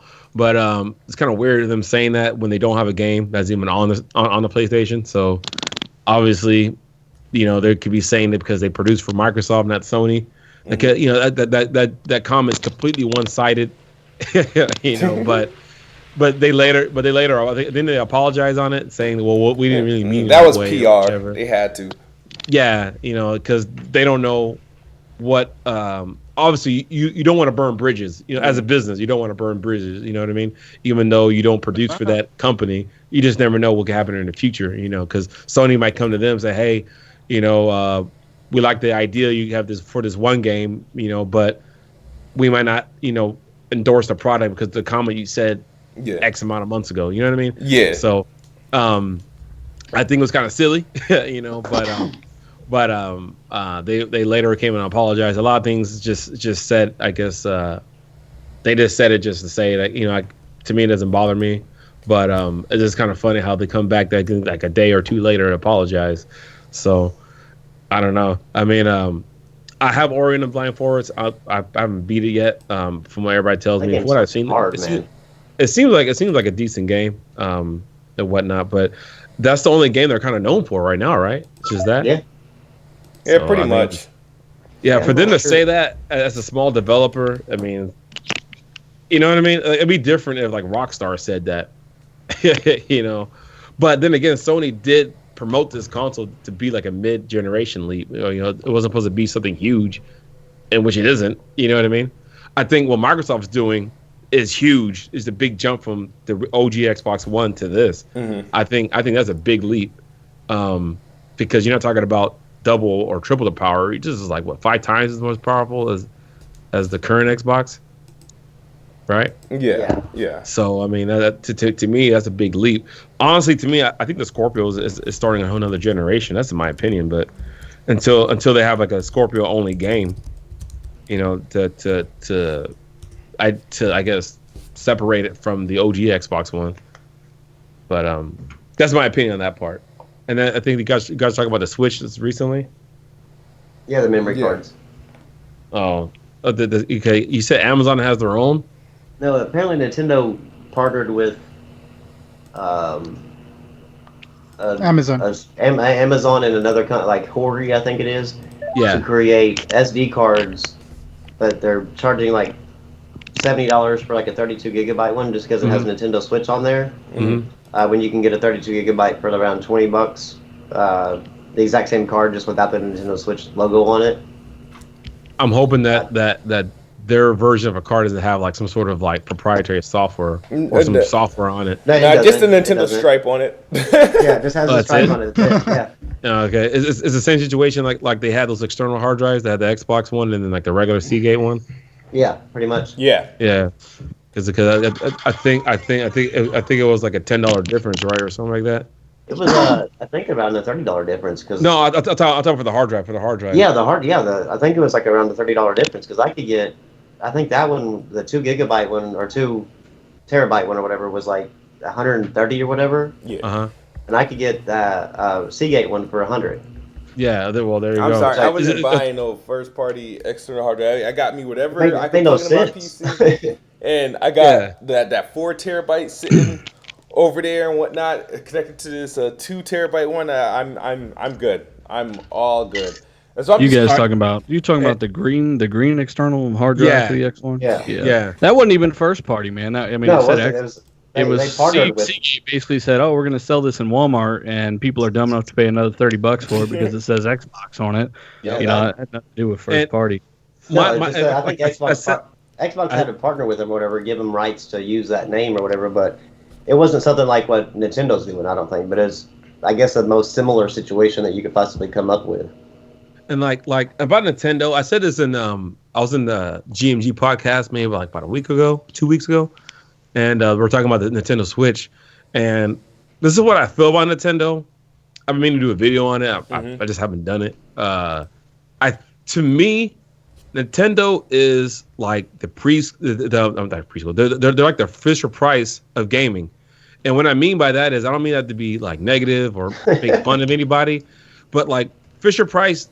I don't know about them in general, but sometimes there's certain items or toys that they make that everybody just gets, like the Tickle Me Elmo and stuff like that. Like everybody buys it because it's like kind of like the hot item, but they don't change as a company though because their audience or they're trying to target are kids. You know what I mean? Yeah. Once their customer grows up, they just target a new kid. Yeah, exactly. Like they just move on. That person move on, but the company stays where they're at, and that's Nintendo. We as gamers grew up with Nintendo. I mean, I grew up with the NES. I was, 5 years old when NES came out. So, me and my friends used to play 10-yard fight every summer in my friend's garage. He had a TV and stuff like that. So I've been around since then, So, but as I gotten older, Nintendo really hasn't changed. Like their lineup hasn't changed really. They really stay the same. And I think as gamers, we may need to look at Nintendo like that. They're not really gonna change, with us. They're just gonna be where they're at and cater to that age group. That's just what it is, I think. Isn't that kind of fucked up? They went from basically making porn to children's video games, and they just have never. Well, they've never really they start off as a toy company, right? Yeah. Like back in like they started 30s, out making 20s. adult playing cards is what they started out doing. Yeah, so I mean, I don't know. I mean, like it's weird, but I guess they evolve as a company to focus on one thing. Right, they kind of just sit there and they wait. Somebody hits 5, they're like, "Fuck, we just lost a customer." Oh, there's a new 5-year-old. But like we lose one 5-year-old, another one comes. You know what I mean? So to me, they like I said, quite grown up with the customer, basically. Huh? They haven't quite grown up with the customer. No, I mean, and I don't think that's their objective. They want to just cater to this age group, like from the ages like 3 to maybe 14 or 15. That's the age group they want to target at. And that's, if you think about it, that's when we were playing these consoles quite heavy, NES, Super NES, and then when 64 came out, I was like, I think I was turning 12 or 13 because the PS1 came out like around the same time. God. So like that's when the PS1 came out, and I moved on from there from Nintendo.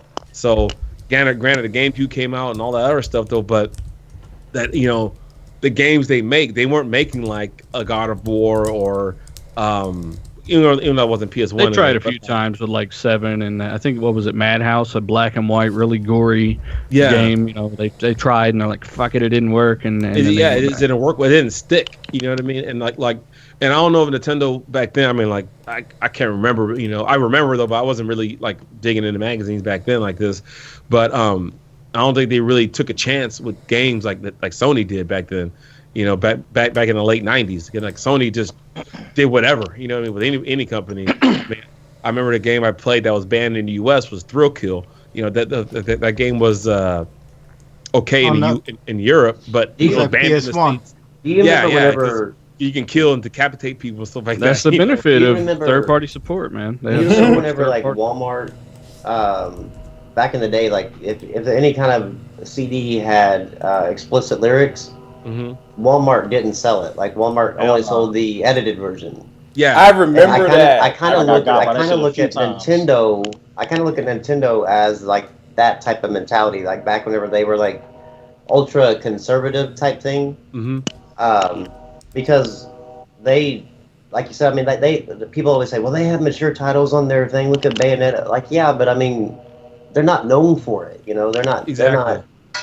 I mean, they have them, but I mean, I think it's just to basically feed into like the few people that they do or whatever. But for the most part, like you said, they're just they kind of just treat their consoles like toys as well, like a toy company. Like a toy company just don't you don't see like Hasbro changing from like, or Mattel or whatever, changing from a Barbie doll to some adult clothing. Barbie doll to a real doll. Yeah. So I mean.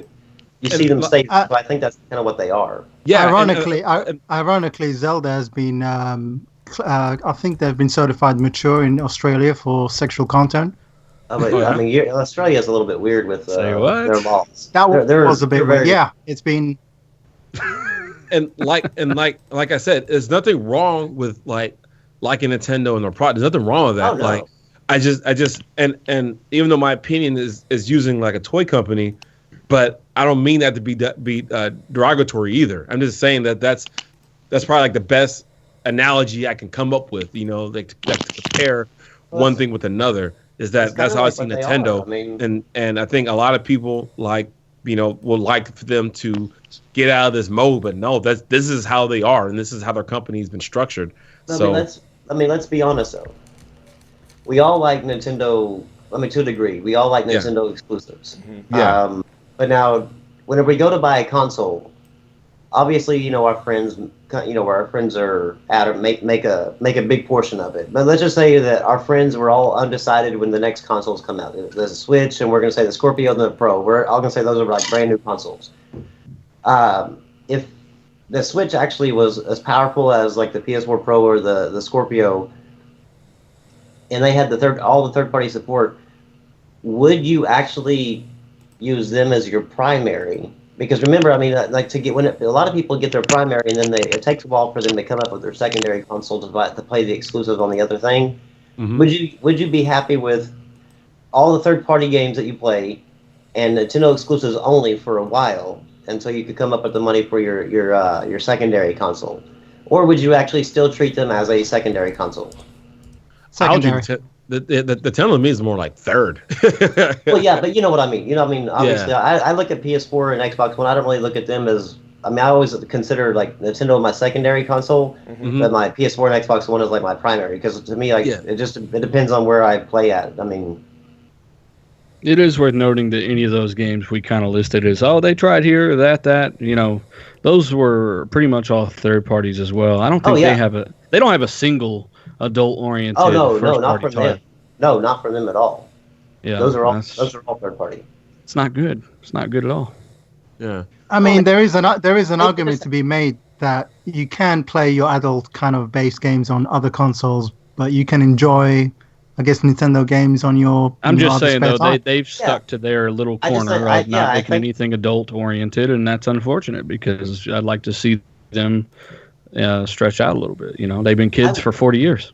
I would, but at the same time is I don't think that my mindset with Nintendo would ever change. I mean, because even if they had the mature games, I still would probably treat them as my secondary console because I don't really. Their exclusives aren't really something like that scream at me like a Last of Us or a Uncharted or a Gears or you know what I mean. Yeah, it's all about. I'm not thinking Super Mario as my. Oh man, I just gotta play that. You know, that's kind of like if I have it, I'll play it. If not, then okay. But they're not really. They're titles that they would have to completely revamp their whole company for me to actually consider them as a legitimate console. They really don't have that one game that's kind of like the bad apple, I guess. Or if you look at the Simpsons, they don't have like the Bart Simpson. They don't have that one game that's just like that's like the bad apple. I don't mean that. It's a bad game, but they don't have like a game that's just like a bad game in their lineup. Like you said, they don't have a Gears, a Halo, a Last of Us, of Uncharted. They don't have none of those type of like games to switch it up. They don't have none of that. And the thing is, they have the money to get. And they have the IPs too. They have the IPs too. They do.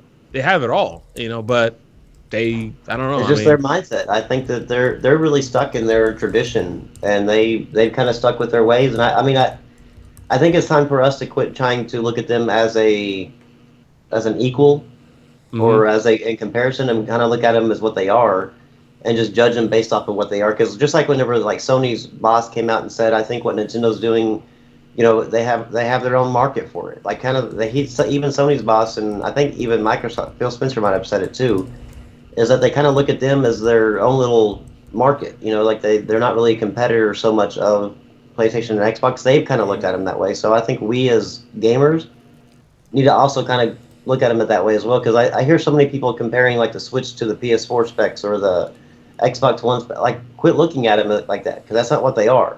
You need to compare the Switch to like your iPad and your iPhone and stuff like that. Really, if the Switch had as much compute performance as like even an Xbox One, that would be a plus, obviously. Yeah, it would obviously. It's just not. It's not the case, and that's why they were talking about it because there was some shit going around, but it hadn't turned out that way.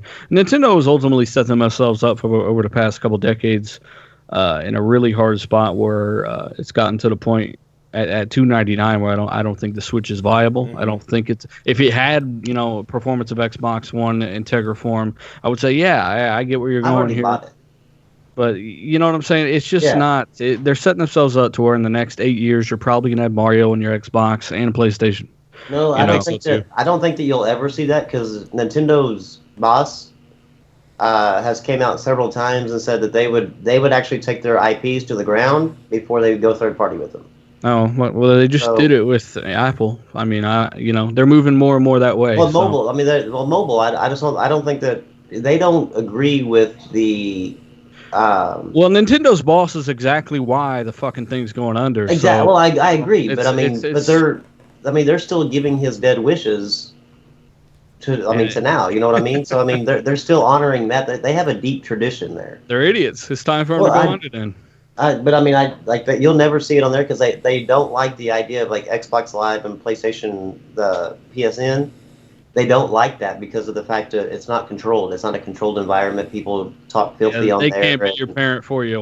So they would rather them go to the ground than see them on a PlayStation or an Xbox console. Sadly, I think.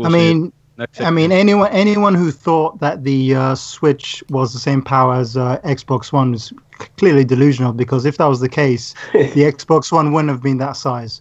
Well, that was 2013 tech that was being developed 3 years before 2013. Yeah, it was like going, it wasn't and even... Xbox One was just over-engineered because the console was rushed. I mean, it didn't have friendless notifications.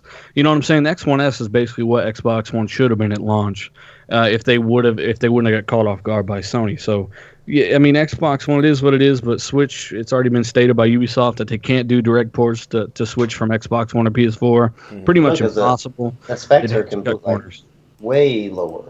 So, they have Tegra processors that are around. They have modems that are around the same performance. It's easily doable. Nintendo just decided it's the same reason they're charging you $30 more for a memory card with their name on it. They're idiots. So it's decisions like that are going to bring them down in the long run. Yeah, I mean, Sony learned the hard way, and the reason why they cut a lot of corners or closed a lot of places in their business is because they kind of got too cocky and decided that if their Sony name was on it, that it's worth more. And so because they got lucky with like the Walkman and shit, Yeah, and so it used now to be like that in the 90s. It used to be like that in the 90s.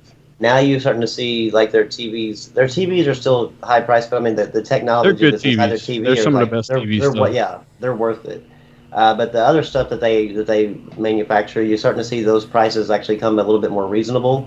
And I mean, they've learned their lesson, and it seems like Nintendo just won't. Like they are so stuck in their ways, and I think it's going to end up killing them. I think they'll eventually become a handheld mobile company rather than a console. I did kind of want to address some things because earlier I was on a fucking cell phone, stuck on speakerphone. I couldn't hardly hear shit. That app is so horrible. I couldn't even figure out how to get it off speakerphone. I am legitimately going to go back and try to figure that out. See if you're gonna have I did want to address sparse rendering and half rendering and all that stuff because obviously people don't quite understand everything about it.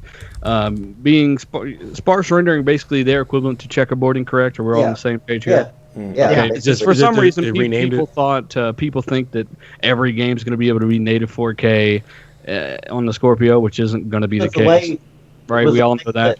Right, but I mean, it was the way that the reason why that came out was because of the way that the announcement came out, and then also like I think it was Aaron Greenberg, could have been Mike Ibarra, one of the two.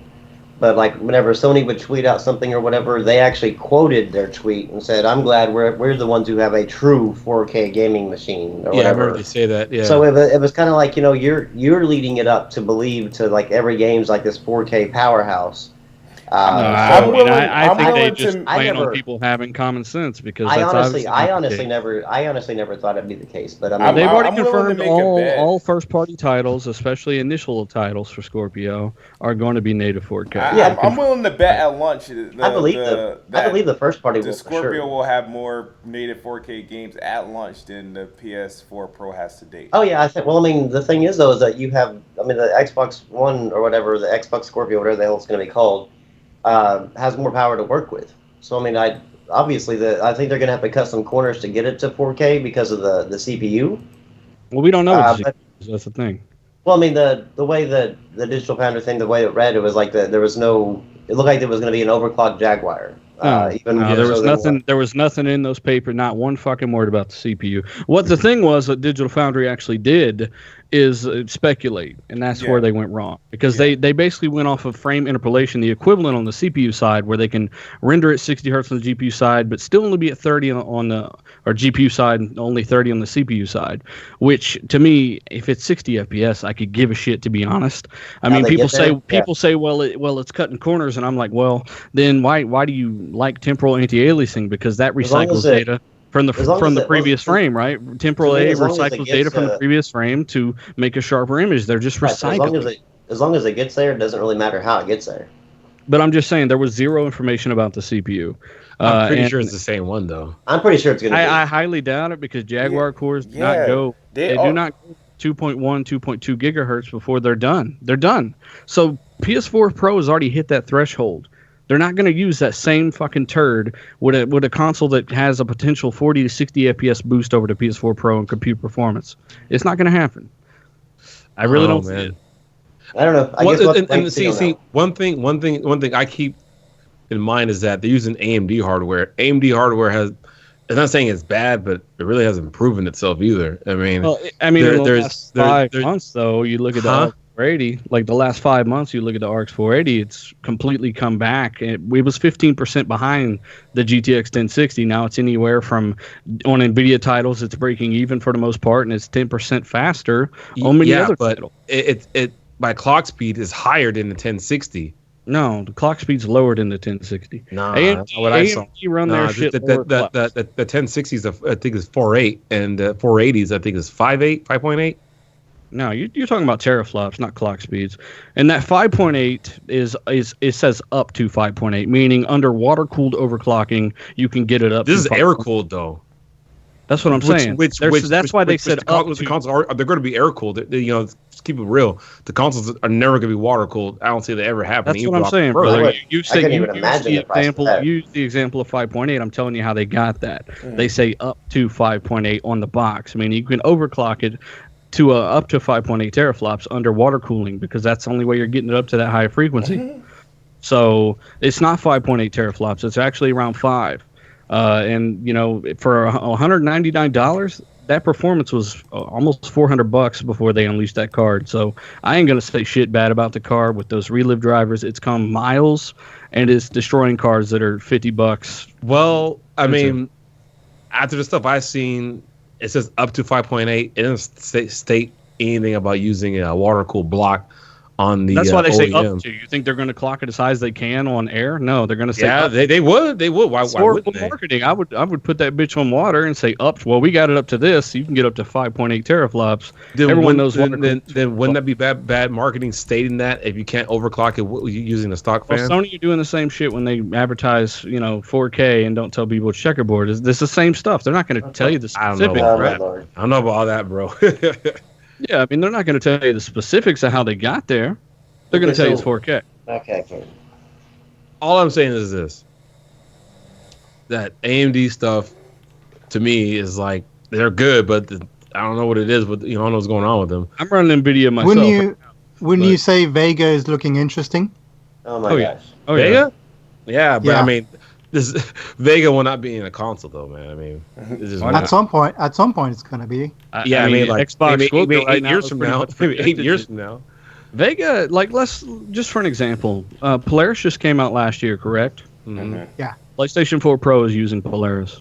It's a form of it, though. It doesn't matter. It's using Polaris. Yeah, that's what I'm saying. Vega, these technologies come out, though, and they're much faster. They're much cheaper. They run cooler. And there's the same fucking price. I don't know why Vega wouldn't be in Scorpio, because no RX 480 chips hitting 6 teraflop. So why would a company like AMD put their desktop version, their flagship title stuff, in a console at a lower price? Vega is eventually going to replace all of Polaris. That's how it works every generation. So we're not saying it's desktop class. As a matter of fact, it doesn't make much sense for it to be desktop class because it consumes too much power. It'll probably be some kind of new APU or something of the sort, just like Xbox One uses now. An APU, So, I mean, but a teraflop's a teraflop. There's a reason these companies use teraflops for a reason. They use it as a performance metric. So it's going to be a massive boost. It's all that really matters. And like I was saying earlier about the teraflop difference between the 1080 and 1060 and 480, yeah, one's up to 5, and the other one's at 4.3. So the 1060, you're talking about the 3 gig 1060, right? Yeah. My thing is that 10 gig, the 3 gig's getting fucking crushed by the RX 480. The 6 gigabyte is a 4.5 card, and yeah, it's getting beat by 10% now when the RX 480 is around 5 T flop. So the drivers are always getting better. That's my point. I'm seeing 4.3 over here. That's the 6 gigabyte. Yeah. I'm looking it up right now as I'm talking to you. I don't know. I watched the reveal. I could have swore it said 4.5 teraflops.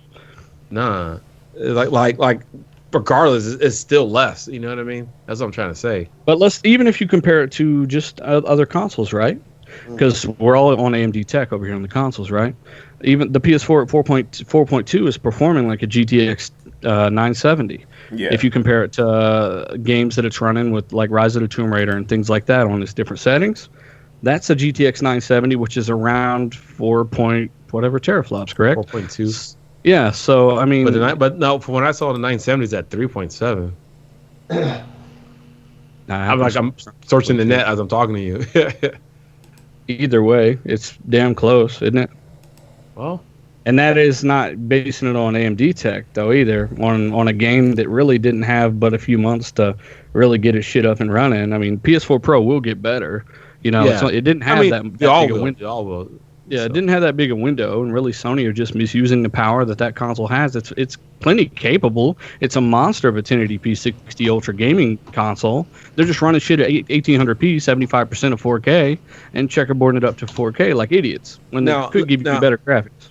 Now, it sounds like you're a tech guy like myself, so let me ask you this.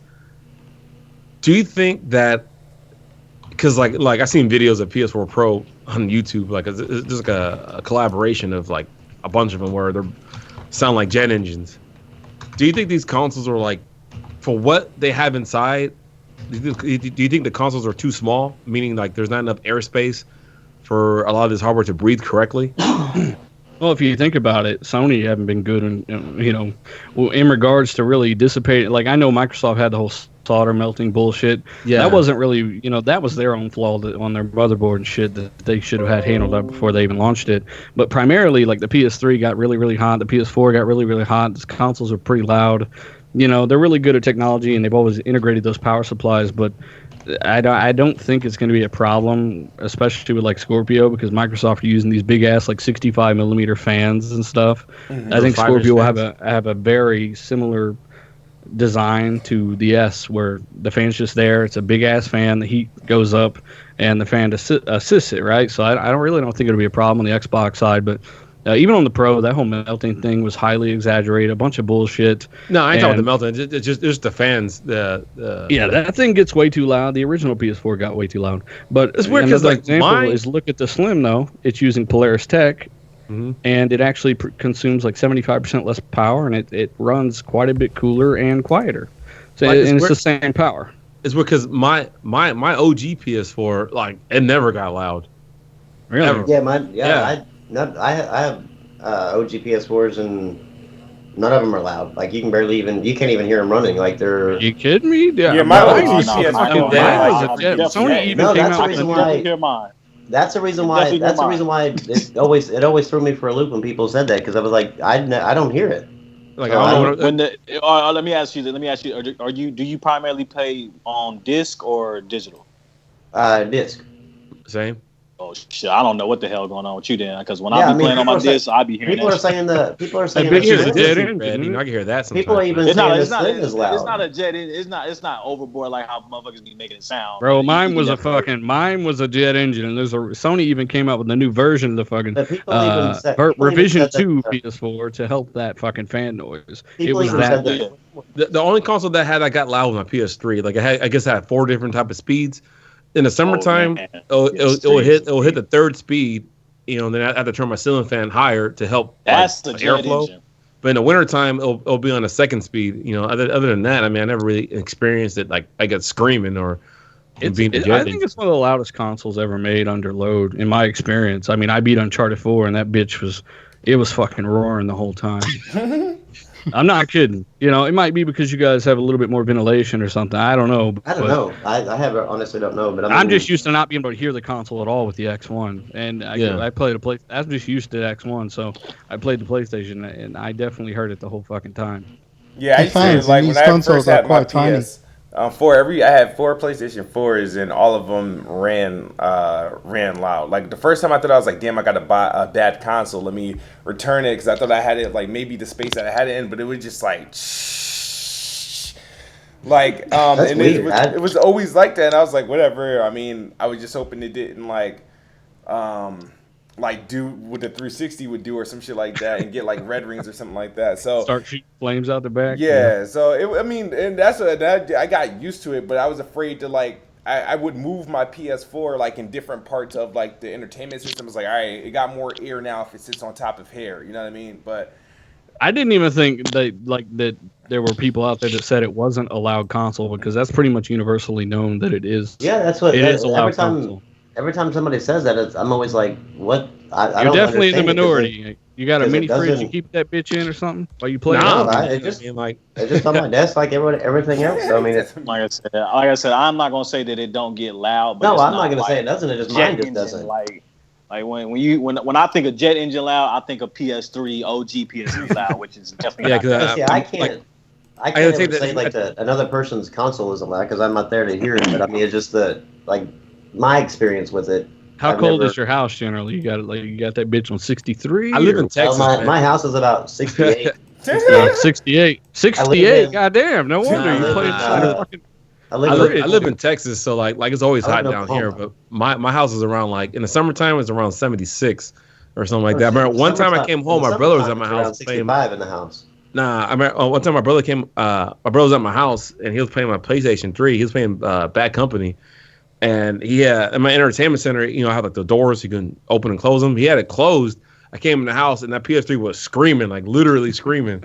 So that's the only time I've heard it like full throttle. You had the doors closed. You might as well just throw your fucking dirty clothes on top of it too. Exactly. I got out. I was like, dude, I go, the shit came and it can't breathe. You know what I mean? I'm like, you don't hear it? He's like, no, I don't. Like, what the hell? So like that's the only time I've heard it. Like exactly. Like you hear it clearly, but it's like, how do you not hear it? So I mean, most of them are pretty damn loud. We can all pretty much agree on that from just what everyone knows collectively. Yeah. You guys are definitely in the minority. I don't know what's going on there. I don't know. I'm lucky. I honestly, I mean, I've seen the videos and stuff, and I'm just like, I guess I got lucky because I think it's a little better. You got like the one of like 10 in the batch that doesn't make much noise. Yeah, apparently I did. So I'm holding on to it, man. That one's got some extra thermal paste on it. I got a day one, and it gets a little loud, but the PS4 Pro doesn't get that much louder. It doesn't get that loud. Yeah, I like it. So. You still got the original. I got to ask you one question before you get out of here because I'm going to get a PS4 Pro likely in a couple weeks. Is it any different? You still got both of them, K-Simi, right? I got both of them. Yes. Does it feel like when you have the Pro and the PlayStation Vanilla, do you feel like you have two different consoles, or do you like notice that there's a difference? No, I'm actually in a real weird situation where, I was in a weird situation where.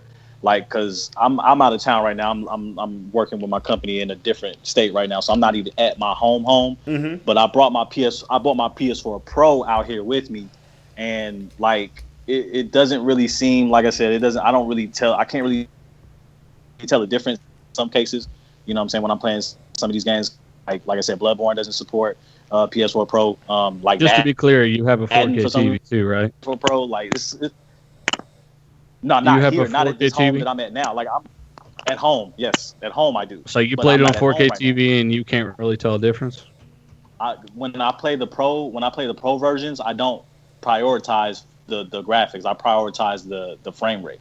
So when I play Neo and I played all in Tomb Raider and all that shit and Uncharted and all that shit, I play on the higher frame rate mode anyway. So it's not like. I didn't think Uncharted 4 had this is one thing I really hope about the Scorpio versus the Pro. Honestly, as even though having PC, I'm always going to play for the highest thing I can possibly do. I hope the Xbox Scorpio don't have the choice of 4K or 60 frames per second. I want it to be able to do the highest thing possible and max there. I want it to be, if it's not 4K, fuck it, as long as it's 1080p capable of matching 1080p max settings at 60 frames per second, that's what I want. And then if I play it on a 4K TV, it just happens to upscale whatever to 4K. I don't want to switch settings to get whatever I want. I want it to be like the best it can do. I don't. You want there to be like an ultra setting, 60 FPS mode, where then what's left, it puts that into resolution, basically. Well, to me, it should automatically, like, these companies both should have, because the consoles could have just, I mean, actually the most 4K TVs, almost every single one of them actually upscale your content anyway, your console games to 4K anyway. The thing is that these consoles, instead of focusing on 4K, which is like I think, I forgot who said it earlier, but they should have focused on, like, when they made the Pro and made the Scorpio, whatever, everything should have just been like 1080p maxed out, 60 frames. That's it. Yeah. Like, who cares about like the massive 4K 30? I would rather have 1080p 60 than 4K 30. Yeah. All right. And let's not forget the middle ground too, Quad HD. I mean, you could easily do 1440, 60. Well, yeah, but I mean, they haven't even got 1080p mastered yet. Well, yeah, I mean, on previous, Sony have, like I said, they have the overhead on Pro to do that, and developers for the most part just. 4K. I just wish that more people would vote more. I wish that PlayStation, because PlayStation kind of mandated with everybody that every game coming forward after the Pro launch be Pro supported. Now it doesn't sound like what's it called that Microsoft is doing that as far as like support goes, because like they're just saying that it's up to developer what they want to run it at, which is cool. I mean, that's whatever. But I think that both of them should have actually just mandated at the very minimum 1080p 60 frames per second. I think the problem is that the consoles like you said, they have the some, I guess they have the overhead to do it, but you're at the at the will of the developers to actually go in there and patch these games. Well, yeah, but I mean, if you made a mandate to them, like any game release going forward, I mean, obviously the ones in the past that's been released, those are kind of just up to the developers if they want to come back to it. But any game going forward, if they just mandated at the very minimum, you have to have this game running to put on our system at 1080p 60 frames per second. Then at that point, at least you get that setting. I mean, so basically, just mandate 60 FPS is what you're saying. Well, yeah, that's kind of not great though, because like Rise of the Tomb Raider, it's exactly the same as the base PS4 version in the 60 FPS mode, but it doesn't hold 60 in like the hub worlds. Like the graphics are exactly the same as 60 FPS mode. Right. I mean, I don't. So I mean, that's. But I don't care. Yeah, still 1080p, but the frame rate is unlocked. You get that smoother gameplay. It's not. Yeah. It's definitely not. Which locked, I would prefer to better as well. Experience. That's one good thing that came from the Scorpio white papers was they were incentivizing to raise graphics settings as well. And you just said that not every Scorpio game would get support and all that. That could definitely be true. But also was in the white papers, they mentioned that developers can build in dynamic rendering and graphics scaling. Obviously. Right? Yeah, I mean. So like The Witcher 3, for instance, in the dialogue scenes on Xbox One, they actually activate ambient occlusion, HBAO. The resolution boosts up to 1080p on the base Xbox. On Xbox One, it actually runs 1080p in game. The cutscenes have a lot better. That's what I'm saying. All that stuff will be activated. But they lower. For the most part, on those cutscenes, they lower everything down to 30 frames per second, so that way they can get more out of The Witcher is 30 FPS anyway. That's what I'm trying to say. But I mean, I'm just saying that a lot of the 60 FPS games that do the cutscenes, when they do the cutscenes, they drop them down to 30, and that way they can get more power on the graphics side and the resolution side. But I mean, I would like to see it to where a game comes out 1080p 60 frames per second with because I mean the PS4 Pro and the Scorpio, from what was leaked or whatever. Both can handle 1080p 60 frames per second. On Ultra, both of them can. No problem. Well, yeah, no problem. So I would like to see that be like their base patch, and then if the developers want to add 1440p or 1800p upscaled or sparse rendering, checkerboard rendering, whatever you want to call it, up to 4K or even up to 4K, that's fine.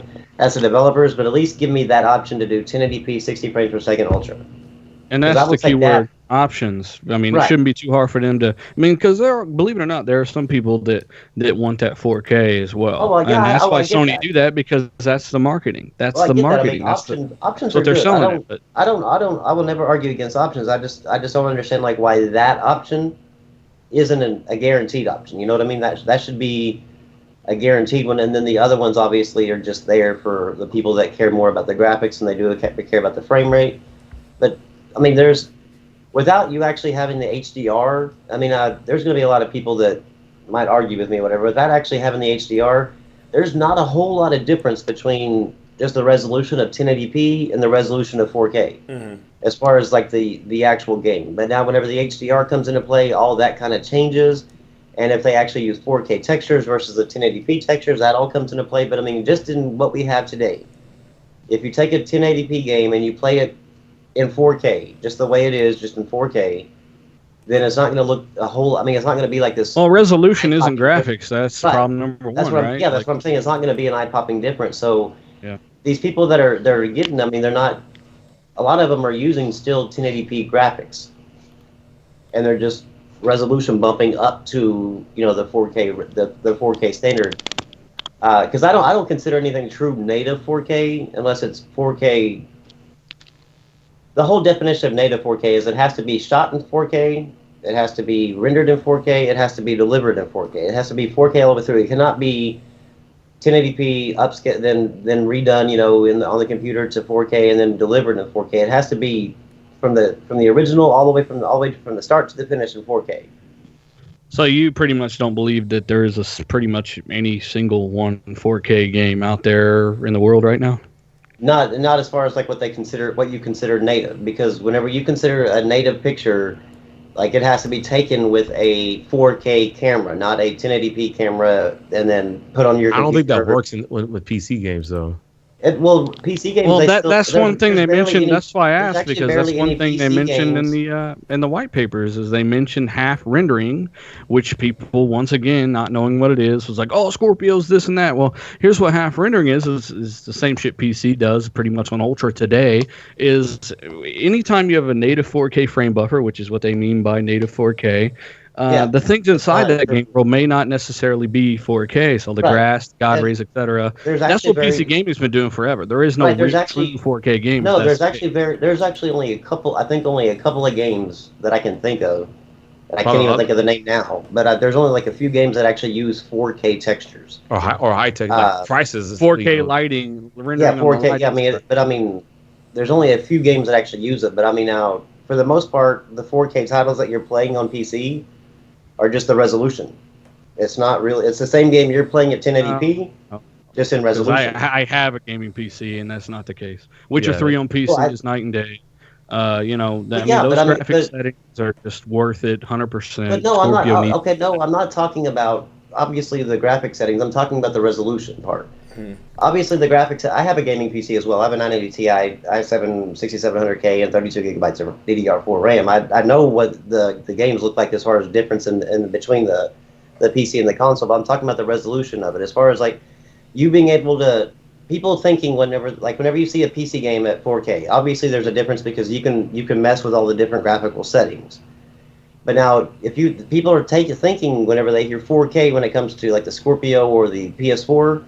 As the same thing as the PC 4K, and it's not going to be that same way because you don't have all those options on the console settings. Like you're basically getting a resolution bump. I mean, a lot of them are going to be using 1080p, as far as textures, lighting, and then resolution bumping. Well, people say that Gears 4 on Xbox One and PC are night and day, and when not knowing that Gears 4 on Xbox One actually uses a high ultra hybrid setting preset from the developers that's custom to the game at 1080p, dynamic obviously, but it holds 1080p 90% of the time. So, I mean, the game will look similar in 4K, but if they do add those 4K texture packs, then it will look a lot different. Yes. Yeah, but they need that 60 FPS 1440p mode. That's vital to me for all these games. I mean, it seems like that would be a standard, I would think. And also, just to go back on what you said about having the options in some of these games on consoles, I would like to see that though, but a lot of these game engines aren't designed to have all these options either. Because I remember Digital Foundry did an article, and it made sense to me at least. That's why when I see some of these games get Pro or Scorpio updates from 30 frames to 60 frames, because the engine itself is not designed to run like that. For instance, I remember I got Mafia 3 for my PC. Mm-hmm. At first, they didn't have the 60 frame patch, and then they put it in the following weekend. I played it on PC with the 60 frames second patch, quotation marks, but the game didn't feel like it. It didn't feel like it was running right. I felt like it stuttered all over. Well, Mafia 3 had more problems than just that. I mean, that game was. Oh my god! It's about 60 but that's what I'm getting at. I think that engine was at one time was not really designed to run higher than 30. That's what I'm trying to say. Now that game is a piece of shit because people want 60 FPS. God damn it! Hell yeah, I want it. I have 144 hertz monitor, so I rather prefer up there, but. You might want to stick to PC. I would say I don't. If a console get 144 on a console, I don't think you'll see that for a while on a console. Probably but it's also one of the least important things to anyone really. 144 hertz is a mandatory to you're probably in less than 1% of people that demand that or really strive for that. I guess. I mean, hell, only 5% of PC gamers have a 4K monitor at all. Those that do, they probably switch out 4K for 144 hertz. I guess. I'm Best Buy now. I'm looking at for 4K. I don't know the percentages and all that stuff, but You know, because some of it's based on some surveys that aren't mandatory. All Yeah, I'd say. I don't. Smooth ready to blow that tax money, ain't he? You can't take the Like Steam Christmas survey. You can't take the Steam numbers as gospel because that is very not even mandatory at all. And most people they're not mandatory, but without any kind of surveys, we have no numbers, which is better. I'm just saying that gives you an example, but I mean it doesn't give you a clear picture of what people are obviously, gaining. Obviously, but all right, but we've been in here for a little bit. Slightly. Put some of these people to bed. It's Sunday night. I know people gotta get ready for their 9 to 5s tomorrow. I'm the only odd one out that get like Mondays and Tuesdays off. So yeah. I don't know. I get them all off because I have the MS, but I hate it. I wish I could go to work tomorrow. But I do want to give you guys all a shout out for those who've been watching. That goes to Jado. Also want to give a shout out to the Finest. Who else is in here that came through to show us love? But also for you guys, Diller coming through for this episode and returning to finish out to close out the argument. This has been episode 2 of the Let's Talk Games podcast. We do this every Sunday. Probably won't be here next week. It's Super Bowl Sunday. My team's in the Super Bowl, so I'm sorry. Like you done said, fuck it. Yeah, fuck it. I'm not catch that L, Smooth. Y'all better not catch that L. If we catch the L, there will be a podcast. Like for example, like I would need to do something to hurry up and get it off my mind. So. But depending on how the game goes, you know, you may not see from me. You'll hear from me on Twitter though. Make sure you subscribe to this channel. If you're not, hit that notification button. Subscribe to my other channel, Apples and Oranges. And then rock with us every Sunday, other than next Sunday. But you guys got anything to say before we get out? No. I'm straight. I just thanks appreciate y'all for watching. Yeah, no, talk with us. Thanks for watching. Sorry I'm late. But when we get out of here, I'm going to play that Tales of Hysteria. I picked it up on PC. That actually looks pretty good, too. Yeah, it runs real smooth. Yeah. It's an RPG. I'm an RPG guy, too, so, you know, got to play more RPGs. I'll be staring at the Xbox store, contemplating whether to buy Resident Evil 7 or not. It's good. It's good. I hear it's good. Oh, come on now. Since you're buying a Pro, just buy the PlayStation VR and actually play it in VR. I'll play it. I only want a VR for one reason. I think I could get any VR for this. I want to watch porn in VR. That's real, man. I've done it already. It's something else, man. That's all I'm saying. It's something else. That's mighty open of you there. You do know that there's a company that came out with a in the VR you actually put it's almost like a little gas mask, but in that you actually put gloves on and you can actually feel the sensations and feel the skin on your fingers, and then you can also smell the sex. Like it's actually for sex in here. Rambo, you know a lot about. What's his name? Philip DeFranco. He does a news little thing every day or whatever, and that was one of the things that came out that he talked about. He said it wasn't his cup of tea thing, but he said that I guess it's out there for people. Artificial sex smells. It's an adult website that's actually made this for VR. I don't see it. I wouldn't see a point to it, but it'd actually be cool if they actually transferred it over to a game. Could you imagine going into the house of Resident Evil and being able to smell the musty and the death and stuff, and then all that stuff happening? I want to smell death. They already got a candle. They already got candles for that shit. I'm sure they're already doing that. Like some death candles. I'm playing Resident Evil. Yeah, they got those blood, like a blood candle or some shit. It's weird, man. All right, fellas, I'm jumping the fuck out of here. But let's call it a day. You guys have a good one, man. I'll see you guys in a couple weeks.